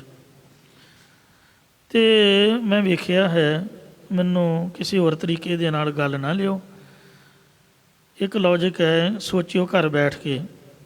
ਪੁਰਾਣੀਆਂ ਮਾਈਆਂ ਕੀ ਕਰਦੀਆਂ ਸੀਗੀਆਂ? ਮੁੰਡੇ ਦਾ ਵਿਆਹ ਹੋਣਾ, ਉਹਨਾਂ ਤੁਸੀਂ ਲੋਕਾਂ ਘਰ ਭਾਜੀ ਵੰਡਦੇ ਹੋ ਅਤੇ ਗੁਰਦੁਆਰੇ ਕਿਉਂ ਨਹੀਂ ਲਿਆਉਂਦੇ ਹੋਏ?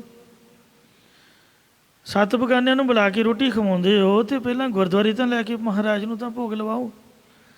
ਪੈਲਸਾਂ 'ਚ ਨੱਚਦੇ ਗਾਉਂਦੇ ਹੋ ਅਤੇ ਗੁਰਦੁਆਰੇ ਖਾਲੀ ਹੱਥੀਂ ਆ ਜਾਂਦੇ ਹੋ। 2 ਲੱਡੂ ਵੀ ਨਹੀਂ ਤਾਂ ਹੱਥੋਂ ਸਰੇ। ਦੱਸੋ ਤੁਹਾਡੇ ਮੁੰਡੇ ਦਾ ਵਿਆਹ ਬਾਬਾ ਕੀ ਕਰੂਗਾ? ਇੱਕ ਸੋਚਣ ਵਾਲੀ ਗੱਲ ਹੈ। ਤੁਹਾਡੀ ਖੁਸ਼ੀ ਦੀ ਅਰਦਾਸ ਹੋਣੀ ਹੈ ਗੁਰਦੁਆਰੇ, ਅਤੇ ਹੱਥ ਤੁਹਾਡੇ ਖਾਲੀ ਨੇ, ਪੈਲਸ ਭਰਿਆ ਹੋਇਆ ਹੈ। ਨੱਚਣ ਗਾਉਣ ਵਾਲਿਆਂ ਨੂੰ ਤੁਸੀਂ ਭਰ ਭਰ ਦਿੰਦੇ ਹੋ ਪਲੇਟਾਂ, ਅਤੇ ਗੁਰਦੁਆਰੇ ਖਾਲੀ ਹੱਥੀਂ ਆ ਗਏ। ਸੋਚਿਓ ਕਿਤੇ ਬੈਠ ਕੇ। ਨਵਾਂ ਰਿਵਾਜ ਤੁਰ ਪਿਆ। ਪੁਰਾਣੀਆਂ ਮਾਈਆਂ ਮੁੰਡੇ ਘੋੜੀ ਚੜ੍ਹਨਾ ਅਤੇ ਪਹਿਲਾਂ ਗੁਰਦੁਆਰੇ ਥਾਲ ਭਰ ਕੇ ਲਿਆਉਣਾ, ਲਿਆਓ ਬੂੰਦੀ ਦਾ, ਮੱਠੀਆਂ ਜਲੇਬੀਆਂ ਦਾ, ਜੋ ਵੀ ਘਰ ਬਣਿਆ, ਅਤੇ ਰੋਟੀ ਅਤੇ ਲਿਆਓ ਭਾਈ, ਗੁਰਦੁਆਰੇ ਦਾ ਹਿੱਸਾ ਵੱਖਰਾ ਕੱਢੋ। ਤੋ ਜਿਹਨੇ ਤੁਹਾਡੀ ਅਰਦਾਸ ਕਰਨੀ ਉਹ ਤੁਹਾਡੇ ਮੂੰਹ ਵੱਲ ਵੇਖ ਰਿਹਾ। ਤੁਹਾਡੇ ਮੁੰਡੇ ਦੀਆਂ ਲਾਵਾਂ ਪੜ੍ਹੀਆਂ ਨੇ, ਕੀਰਤਨ ਕੀਤਾ ਹੈ, ਤੁਸੀਂ ਪਿੱਠ ਘੁਮਾਈ ਦੀ ਚੁੱਪ ਕਰਕੇ ਸਤਿਨਾਮ ਵਾਹਿਗੁਰੂ। ਪੈਸੇ ਕਿਹਨਾਂ ਨੂੰ ਦਿੱਤੇ? ਉਹ ਜਿਹੜੇ ਪੈਨ ਅਤੇ ਕਾਪੀ ਦਫ਼ਤਰ 'ਚ ਬੈਠੇ ਹੋਏ। ਅਰਦਾਸ ਵਾਲੇ ਨੂੰ ਤਾਂ ਕੀ ਮਿਲਿਆ? ਕੁਛ ਵੀ ਨਹੀਂ। ਅਤੇ ਇਸ ਵਾਸਤੇ ਦੱਸੋ ਖੁਸ਼ੀ ਕਾਹਦੀ ਹੋਈ? ਜੇ ਤੁਹਾਨੂੰ ਰੱਬ ਨੇ ਖੁਸ਼ੀ ਦਿੱਤੀ ਹੈ ਤਾਂ ਗੁਰਦੁਆਰੇ ਵੀ ਸਾਂਝੀ ਕਰੋ ਆਪਦੀ ਖੁਸ਼ੀ ਭਾਈ। ਕੋਈ ਮਿੱਠਾ ਮੁੱਠਾ ਪ੍ਰਸ਼ਾਦ ਲੈ ਕੇ ਆਓ, ਮਹਾਰਾਜ ਤੁਹਾਡੇ ਦੀ ਕਿਰਪਾ ਕਰੇ। ਕਿੰਨਾ ਚੰਗਾ ਹੋਵੇ ਵੀ ਆਪਾਂ ਮਹਾਰਾਜ ਸਾਹਿਬ ਸੱਚੇ ਪਾਤਸ਼ਾਹ ਦੇ ਚਰਨਾਂ ਵਿੱਚ, ਕਈ ਤਾਂ ਰੁਮਾਲਾ ਸਾਹਿਬ ਦੀ ਭੇਟਾ ਵੀ ਭੁੱਲ ਜਾਂਦੇ ਵੀ ਰੁਮਾਲਾ ਸਾਹਿਬ ਗੁਰੂ ਮਹਾਰਾਜ ਨੂੰ ਭੇਟਾ ਕਰਨਾ। ਸੋ ਗੁਰੂ ਮਹਾਰਾਜ ਨੇ ਖੁਸ਼ੀ ਦਿੱਤੀ ਹੈ, ਲੱਖ ਖੁਸ਼ੀਆਂ ਪਾਤਸ਼ਾਹੀਆਂ ਜੇ ਸਤਿਗੁਰ ਨਦਰ ਕਰੇ। ਸਭ ਤੋਂ ਪਹਿਲਾ ਹਿੱਸਾ ਬਾਬੇ ਦਾ। ਪੁਰਾਣੀਆਂ ਮਾਈਆਂ ਨੇ ਪੇੜਾ ਲਾਉਣਾ ਤਾਉਣ ਦੇ ਵਿੱਚੋਂ, ਅਤੇ ਆਖਣਾ ਵੀ ਇਹ ਬਾਬੇ ਦਾ ਪ੍ਰਸ਼ਾਦਾ ਹੈ। ਪਹਿਲਾ ਪ੍ਰਸ਼ਾਦਾ ਪਕਾਉਣਾ, ਆਖਣਾ ਨਿਆਣਿਓ ਹੱਥ ਨਾ ਲਾਇਓ, ਇਹ ਬਾਬੇ ਨੇ ਆਉਣਾ ਅਤੇ ਉਹਨੂੰ ਪ੍ਰਸ਼ਾਦਾ ਛਕਾਉਣਾ। ਮੱਝ ਚੋਣੀ ਅਤੇ ਦੁੱਧ ਦਾ ਗਲਾਸ ਭਾਵੇਂ ਥੋੜ੍ਹਾ ਕੌਲੀ ਰੱਖਣ, ਵੀ ਇਹ ਬਾਬੇ ਨੂੰ ਆਪਾਂ ਨੇ ਪਾਉਣਾ ਹੈ। ਤਾਂ ਗੁਰੂ ਮਹਾਰਾਜ ਕਿਰਪਾ ਵੀ ਕਰਦਾ ਹੁੰਦਾ ਸੀਗਾ। ਅੱਜ ਕੱਲ੍ਹ ਲੜਾਈਆਂ ਕਿਉਂ ਹੁੰਦੀਆਂ ਨੇ? ਅੱਜ ਵਿਆਹ ਹੋ ਜਾਂਦਾ ਅਤੇ ਕੱਲ੍ਹ ਨੂੰ ਤਲਾਕ ਹੋ ਜਾਂਦਾ। ਇਹਦਾ ਕਾਰਨ ਕੀ ਹੈ? ਤੁਸੀਂ ਦੱਸਿਓ। ਇਹਦਾ ਕਾਰਨ ਤੁਸੀਂ ਦੱਸਿਓ ਵੀ ਕਾਰਨ ਕੀ ਹੈ। ਜੇ ਅਸਲੀ ਸਹੀ ਵਿਆਹ ਹੋਇਆ ਹੋਵੇ ਅਤੇ ਕਿਉਂ ਨਾ ਆਨੰਦ ਹੋਵੇ, ਕਿਉਂ ਨਾ ਰਸ ਹੋਵੇ। ਆਨੰਦ ਸਾਹਿਬ ਵੀ ਪੜ੍ਹਿਆ ਨਹੀਂ ਜਾਂ ਸੁਣਿਆ ਨਹੀਂ ਚੱਜ ਨਾਲ, ਭੱਜੇ ਭੱਜੇ ਆਏ ਨੇ ਅਤੇ ਨਸ਼ੇ ਪੱਤੇ ਵਰਤੇ ਹੋਏ ਨੇ। ਪੈਲਸਾਂ 'ਚ ਇੰਨਾ ਇਕੱਠ ਹੈ ਅਤੇ ਮਹਾਰਾਜ ਦੀ ਹਜ਼ੂਰੀ 'ਚ 4 ਬੰਦੇ ਆਉਂਦੇ ਨੇ ਅਤੇ ਉਹ ਵੀ ਕਾਹਲੀ ਪਾ ਦਿੰਦੇ। ਬਾਬਾ ਵਿਚਾਰਾ ਪਹਿਲਾਂ ਹੀ ਘਬਰਾਇਆ ਹੁੰਦਾ ਅਤੇ ਉਹ 100 ਗਲਤੀਆਂ ਨੇ। ਤੋ ਇਸ ਵਾਸਤੇ ਕਾਹਲੀ ਕਾਹਲੀ ਆਪਾਂ ਆਏ ਅਤੇ ਕਾਹਲੀ ਕਾਹਲੀ ਚਲੇ ਗਏ। ਜਿਹੜਾ ਅਸਲੀ ਕੰਮ ਸੀ ਉਹ ਤਾਂ ਕੀਤਾ ਹੀ ਨਹੀਂ, ਸੁਣਿਆ ਹੀ ਨਹੀਂ। ਨਾ ਕੀਰਤਨ ਹੋਇਆ ਚੱਜ ਨਾਲ, ਕੋਈ ਸ਼ਬਦ ਨਹੀਂ ਪੜ੍ਹਿਆ, ਨਾ ਕੋਈ ਕਥਾ ਹੋਈ। ਤੋ ਇਸ ਵਾਸਤੇ ਮਹਾਰਾਜ ਕਹਿੰਦੇ ਵੀ ਪ੍ਰਸ਼ਾਦ ਸ਼ਰਧਾ ਭਾਵਨਾ ਦੇ ਸੰਯੁਕਤ ਹੋਵੇ, ਪੂਰੀ ਬਾਣੀ ਦਾ ਪਾਠ ਹੋਵੇ, ਸ਼ਰਧਾ ਦੇ ਨਾਲ ਅਰਦਾਸ ਹੋਵੇ ਅਤੇ ਗੁਰੂ ਮਹਾਰਾਜ ਦੀ ਕਿਰਪਾ ਬਖਸ਼ਿਸ਼ ਹੋਵੇ। ਤਾਂ ਆਨੰਦ ਦੀ ਪ੍ਰਾਪਤੀ ਹੁੰਦੀ ਹੈ। ਉੱਤਰੇ ਸਗਲ ਵਿਸੂਰੇ, ਜੋ ਤੁਹਾਡੇ ਝੋਰੇ ਨੇ ਇਹ ਦੂਰ ਹੋ ਗਏ।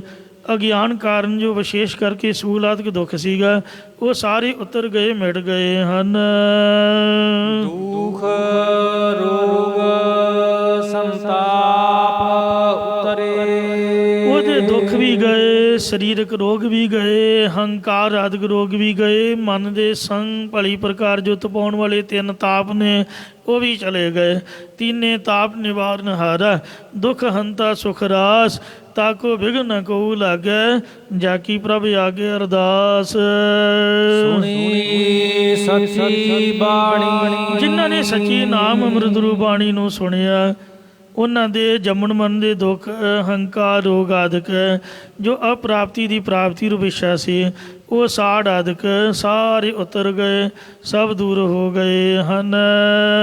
ਸੰਤ ਸਾਜਨ ਭਏ ਸਰਸੇ, ਇਹ ਧੁਰ ਕੀ ਬਾਣੀ ਨੂੰ ਸਰਵਣ ਕਰਨ ਵਾਲੇ ਪਿਆਰੇ ਸੱਜਣ, ਸ਼ਾਂਤ ਆਤਮਾ ਵਾਲੇ, ਸਾਸ ਗਰਾਸ ਨਾਮ ਜਪਣ ਵਾਲੇ ਆਦਿਕ ਸਰਸੇ ਸਹਿਤ ਬ੍ਰਹਮ ਗਿਆਨ ਰੂਪੀ ਰਸ ਦੇ ਹੋ ਗਏ, ਅਦਕਤਾ ਨੂੰ ਪ੍ਰਾਪਤ ਹੋ ਗਏ ਹਨ।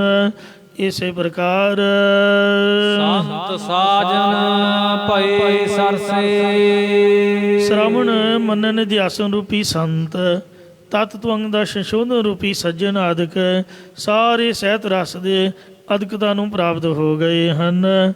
ਇਸੇ ਪ੍ਰਕਾਰ ਸੰਤ ਸਾਜਨ ਭਏ ਸਰਸੇ, ਬ੍ਰਹਮ ਵੇਤੀ ਨੂੰ ਬ੍ਰਹਮ ਸਰੂਪ ਦੇ ਵਿੱਚ ਏਕਤਾ ਕਰਾ ਕੇ ਸ਼ੁਭ ਗੁਣਾ ਰੂਪੀ ਸੰਤ ਸੱਜਣ ਸਰਸੇ ਆਨੰਦਿਤ ਹੋ ਗਏ ਹਨ।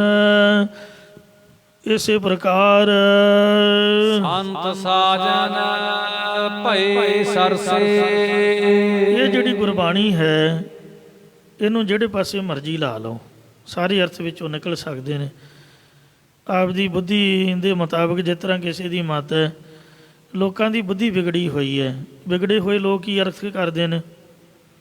ਅਖੇ ਜੀ ਸੰਤ ਸਾਜਨ ਭਏ ਸਰਸੇ, ਸੰਤ ਦੇ ਸੱਜਣ ਸਰਸੇ ਹੀ ਹੋਏ ਨੇ। ਉਹ ਜਿਹੜਾ ਬਾਬਾ ਜੇਲ੍ਹ 'ਚ ਬੈਠਾ ਹੋਇਆ ਉਹਦੇ ਚੇਲੇ ਚਾਪਟੀ ਉਹ ਇਹ ਅਰਥ ਕਰਦੇ ਨੇ। ਦੱਸੋ, ਅੰਮ੍ਰਿਤਸਰ ਸਾਰੇ ਚੋਰ ਰਹਿੰਦੇ ਨੇ, ਸੁਹਾਣੇ ਸਾਰੇ ਡਾਕੂ ਹੀ ਹੋ ਗਏ। ਕਿੰਨੇ ਵੇਖੋ ਲੋਕ ਸ਼ਰਾਰਤੀ ਹਨ, ਬਾਣੀ ਨੂੰ ਵੀ ਆਪਦੇ ਮਤਲਬ ਹੀ ਵਰਤ ਲਏ ਨੇ। ਸਰਸੇ, ਸਰਸੇ ਸ਼ਹਿਰ ਦਾ ਨਾਮ ਨਹੀਂ ਹੈ, ਸਰਸਾ ਤੇ ਚਲੋ ਸ਼ਹਿਰ ਹੋ ਗਿਆ, ਇਹ ਤਾਂ ਅਰਥ ਸਾਡਾ ਬਣ ਗਿਆ। ਸੰਤ ਸਾਜਨ ਭਏ ਸਰਸੇ, ਵੀ ਸਰਸੇ 'ਚ ਸੰਤ ਦੇ ਸੱਜਣ ਹੋਏ ਨੇ, ਉੱਥੇ ਸੰਤਾਂ ਨੂੰ ਜਾ ਕੇ ਮਿਲੋ। ਅਤੇ ਸਰਸੀ ਕਿਹੜਾ ਸ਼ਹਿਰ ਬਣਾਓਗੇ? ਸਾਮਣ ਸਰਸੀ ਕੰਮ ਨਹੀਂ। ਇਸ ਲਈ ਆਪਦੇ ਮਤਲਬ ਦੇ ਅਰਥ ਨਹੀਂ ਹੋਣੇ ਚਾਹੀਦੇ। ਸੰਤ ਅਤੇ ਸੱਜਣ ਸਰਸੇ ਸਹਿਤ ਬ੍ਰਹਮ ਗਿਆਨ ਦੇ ਨਾਮ ਦੇ ਰਸ ਦੇ ਸਹਿਤ ਹੋ ਗਏ। ਕਿਹੜੇ ਹੋਏ ਹਨ? ਪੂਰੇ ਗੁਰ ਦੇ ਜਾਣੀ, ਜਿਨ੍ਹਾਂ ਪੂਰੇ ਗੁਰੂ ਨਾਨਕ ਸਾਹਿਬ ਨੂੰ ਜਾਣਿਆ, ਉਹਨਾਂ ਦੀ ਬਾਣੀ ਨੂੰ ਪੜ੍ਹਿਆ ਹੈ। ਪੂਰਨ ਸਤਿਗੁਰੂ ਸਾਹਿਬ ਤੋਂ ਇਹ ਬ੍ਰਹਮ ਗਿਆਨ ਦੀ ਦਾਤ ਜਿਨ੍ਹਾਂ ਨੇ ਜਾਣੀ ਹੈ।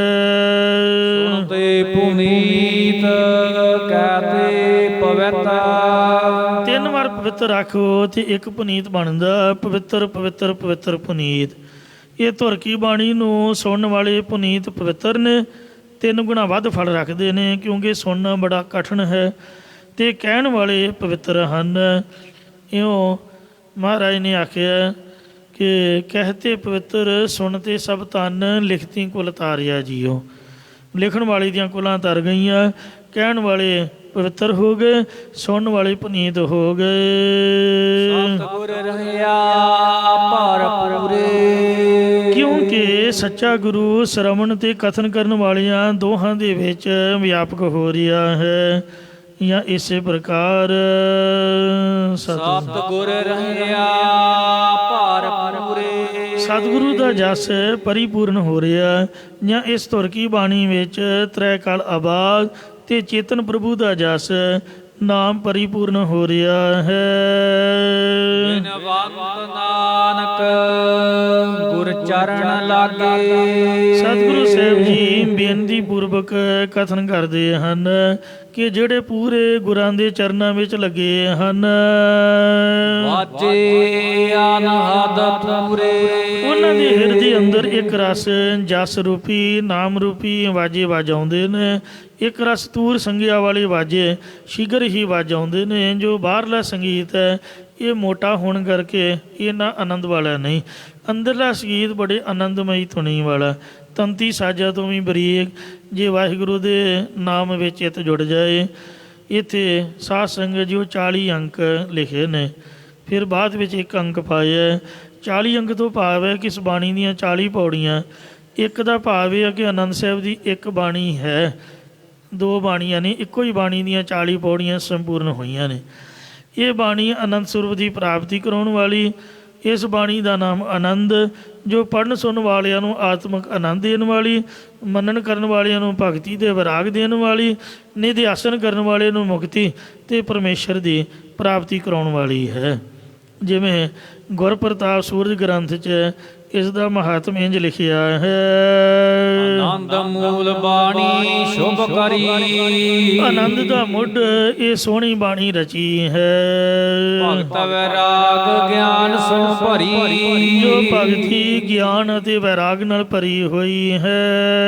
ਚਤੁਰਥ ਪਾਤਸ਼ਾਹ ਜਬ ਭਏ, ਜਦ ਚੌਥੇ ਪਾਤਸ਼ਾਹ ਜੀ ਪ੍ਰਗਟ ਹੋਏ। ਇੱਕ ਪੌੜੀ ਤਿਨਹੂ ਰਚ ਕਾਏ, 39ਵੀਂ ਪੌੜੀ ਗੁਰੂ ਰਾਮਦਾਸ ਜੀ ਨੇ ਰਚੀ ਹੈ। 38 ਪੌੜੀਆਂ ਗੁਰੂ ਅਮਰਦਾਸ ਜੀ ਦੀਆਂ ਹਨ। ਇੱਕ ਸ਼੍ਰੀ ਅਰਜਨ ਦੇ ਸੰਗ ਜੋੜੀ, ਤੇ ਆਨੰਦ ਸੁਣੋ ਬੜ ਭਾਗੀ ਹੋ। ਇਹ 40ਵੀਂ ਪੌੜੀ ਸ੍ਰੀ ਗੁਰੂ ਅਰਜਨ ਦੇਵ ਜੀ ਦੇ ਨਾਲ ਜੋੜੀ ਹੈ। ਆਨੰਦ ਮਹਾਤਮ 40 ਪੌੜੀ, ਸੰਪੂਰਨ 40 ਪੌੜੀਆਂ ਪੜ੍ਹਨ ਦਾ ਆਨੰਦ ਸਾਹਿਬ ਦਾ ਬਹੁਤ ਬੜਾ ਮਹਾਤਮ ਹੈ। ਅੰਮ੍ਰਿਤ ਸਮੈ ਜੋ ਪਠੈ ਆਨੰਦ, ਖੰਡੇ ਬਾਟੇ ਦਾ ਅੰਮ੍ਰਿਤ ਛਕਣ ਵੇਲੇ ਵੀ ਬਾਟੇ ਉੱਪਰ 5 ਪਿਆਰੇ ਆਨੰਦ ਸਾਹਿਬ ਪੂਰਾ ਪੜ੍ਹਨ। ਮਿਲਹਿ ਗੋਬਿੰਦ ਮੁਕੰਦ ਆਨੰਦ, ਤੇ ਆਨੰਦ ਕਾਰਜ ਲਾਵਾਂ ਵੇਲੇ ਵੀ, ਮੁੰਡੇ ਕੁੜੀ ਦੇ ਵਿਆਹ ਵੇਲੇ ਵੀ ਸਾਧ ਸੰਗਤ ਜੀ ਉਹ ਆਨੰਦ ਸਾਹਿਬ ਪੂਰਾ ਪੜ੍ਹਨ ਤਾਂ ਮੁਕਤੀ ਦਾਤਾ ਆਨੰਦ ਦਾਤਾ ਗੋਬਿੰਦ ਕਿਉਂ ਨਾ ਉਹਨਾਂ ਨੂੰ ਮਿਲੇ। ਇੱਕ ਵਾਰ ਮਹਾਰਾਜਾ ਰਣਜੀਤ ਸਿੰਘ ਨੇ ਆਪਣੇ ਦਰਬਾਰ ਵਿੱਚ ਪੁੱਛਿਆ ਕਿ ਕੋਈ ਐਸਾ ਸਿੱਖ ਹੈ ਜਿਸ ਨੇ ਆਪਣੇ ਨੇਤਰਾਂ ਨਾਲ ਸ੍ਰੀ ਗੁਰੂ ਗੋਬਿੰਦ ਸਿੰਘ ਜੀ ਦਾ ਦੇਹ ਕਾਲ ਸਮੇਂ ਦਰਸ਼ਨ ਕੀਤਾ ਹੋਵੇ।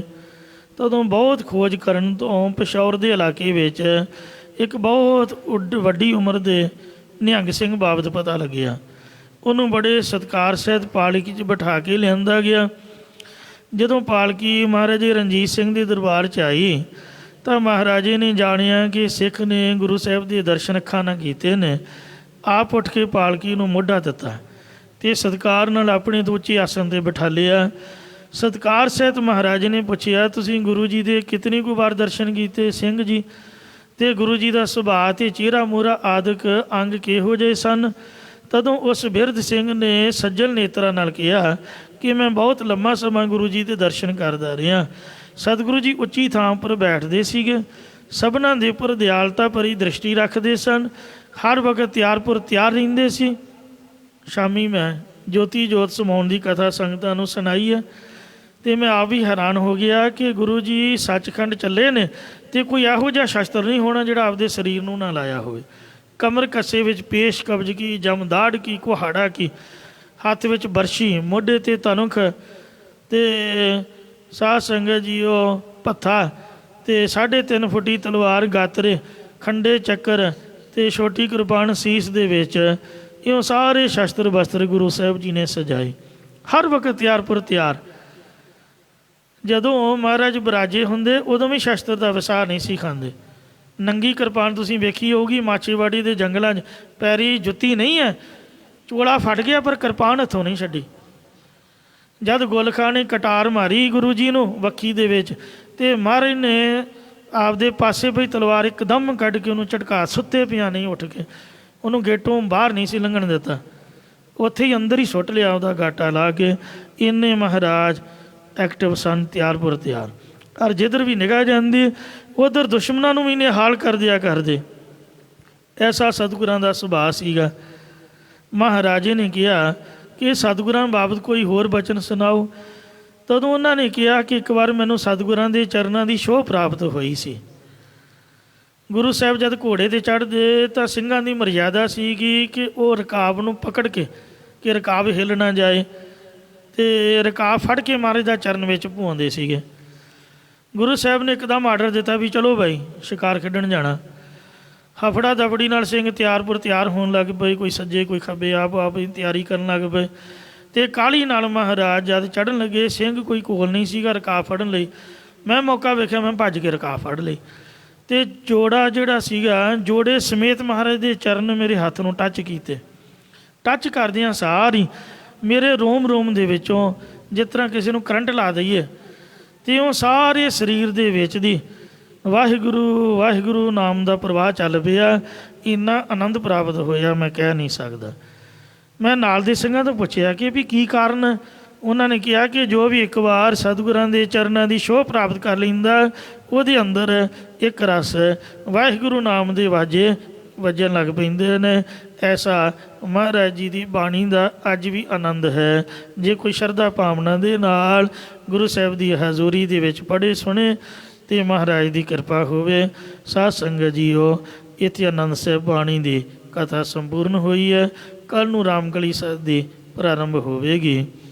ਅੱਜ ਗੁਰੂ ਸਾਹਿਬ ਜੀ ਦਾ ਪਵਿੱਤਰ ਦਿਹਾੜਾ ਹੋਲਾ ਮਹੱਲਾ ਵੀ ਹੈ, ਜੋ ਵਿਸ਼ੇਸ਼ ਕਰਕੇ ਸ੍ਰੀ ਅਨੰਦਪੁਰ ਸਾਹਿਬ ਮਨਾਇਆ ਜਾਂਦਾ ਹੈ।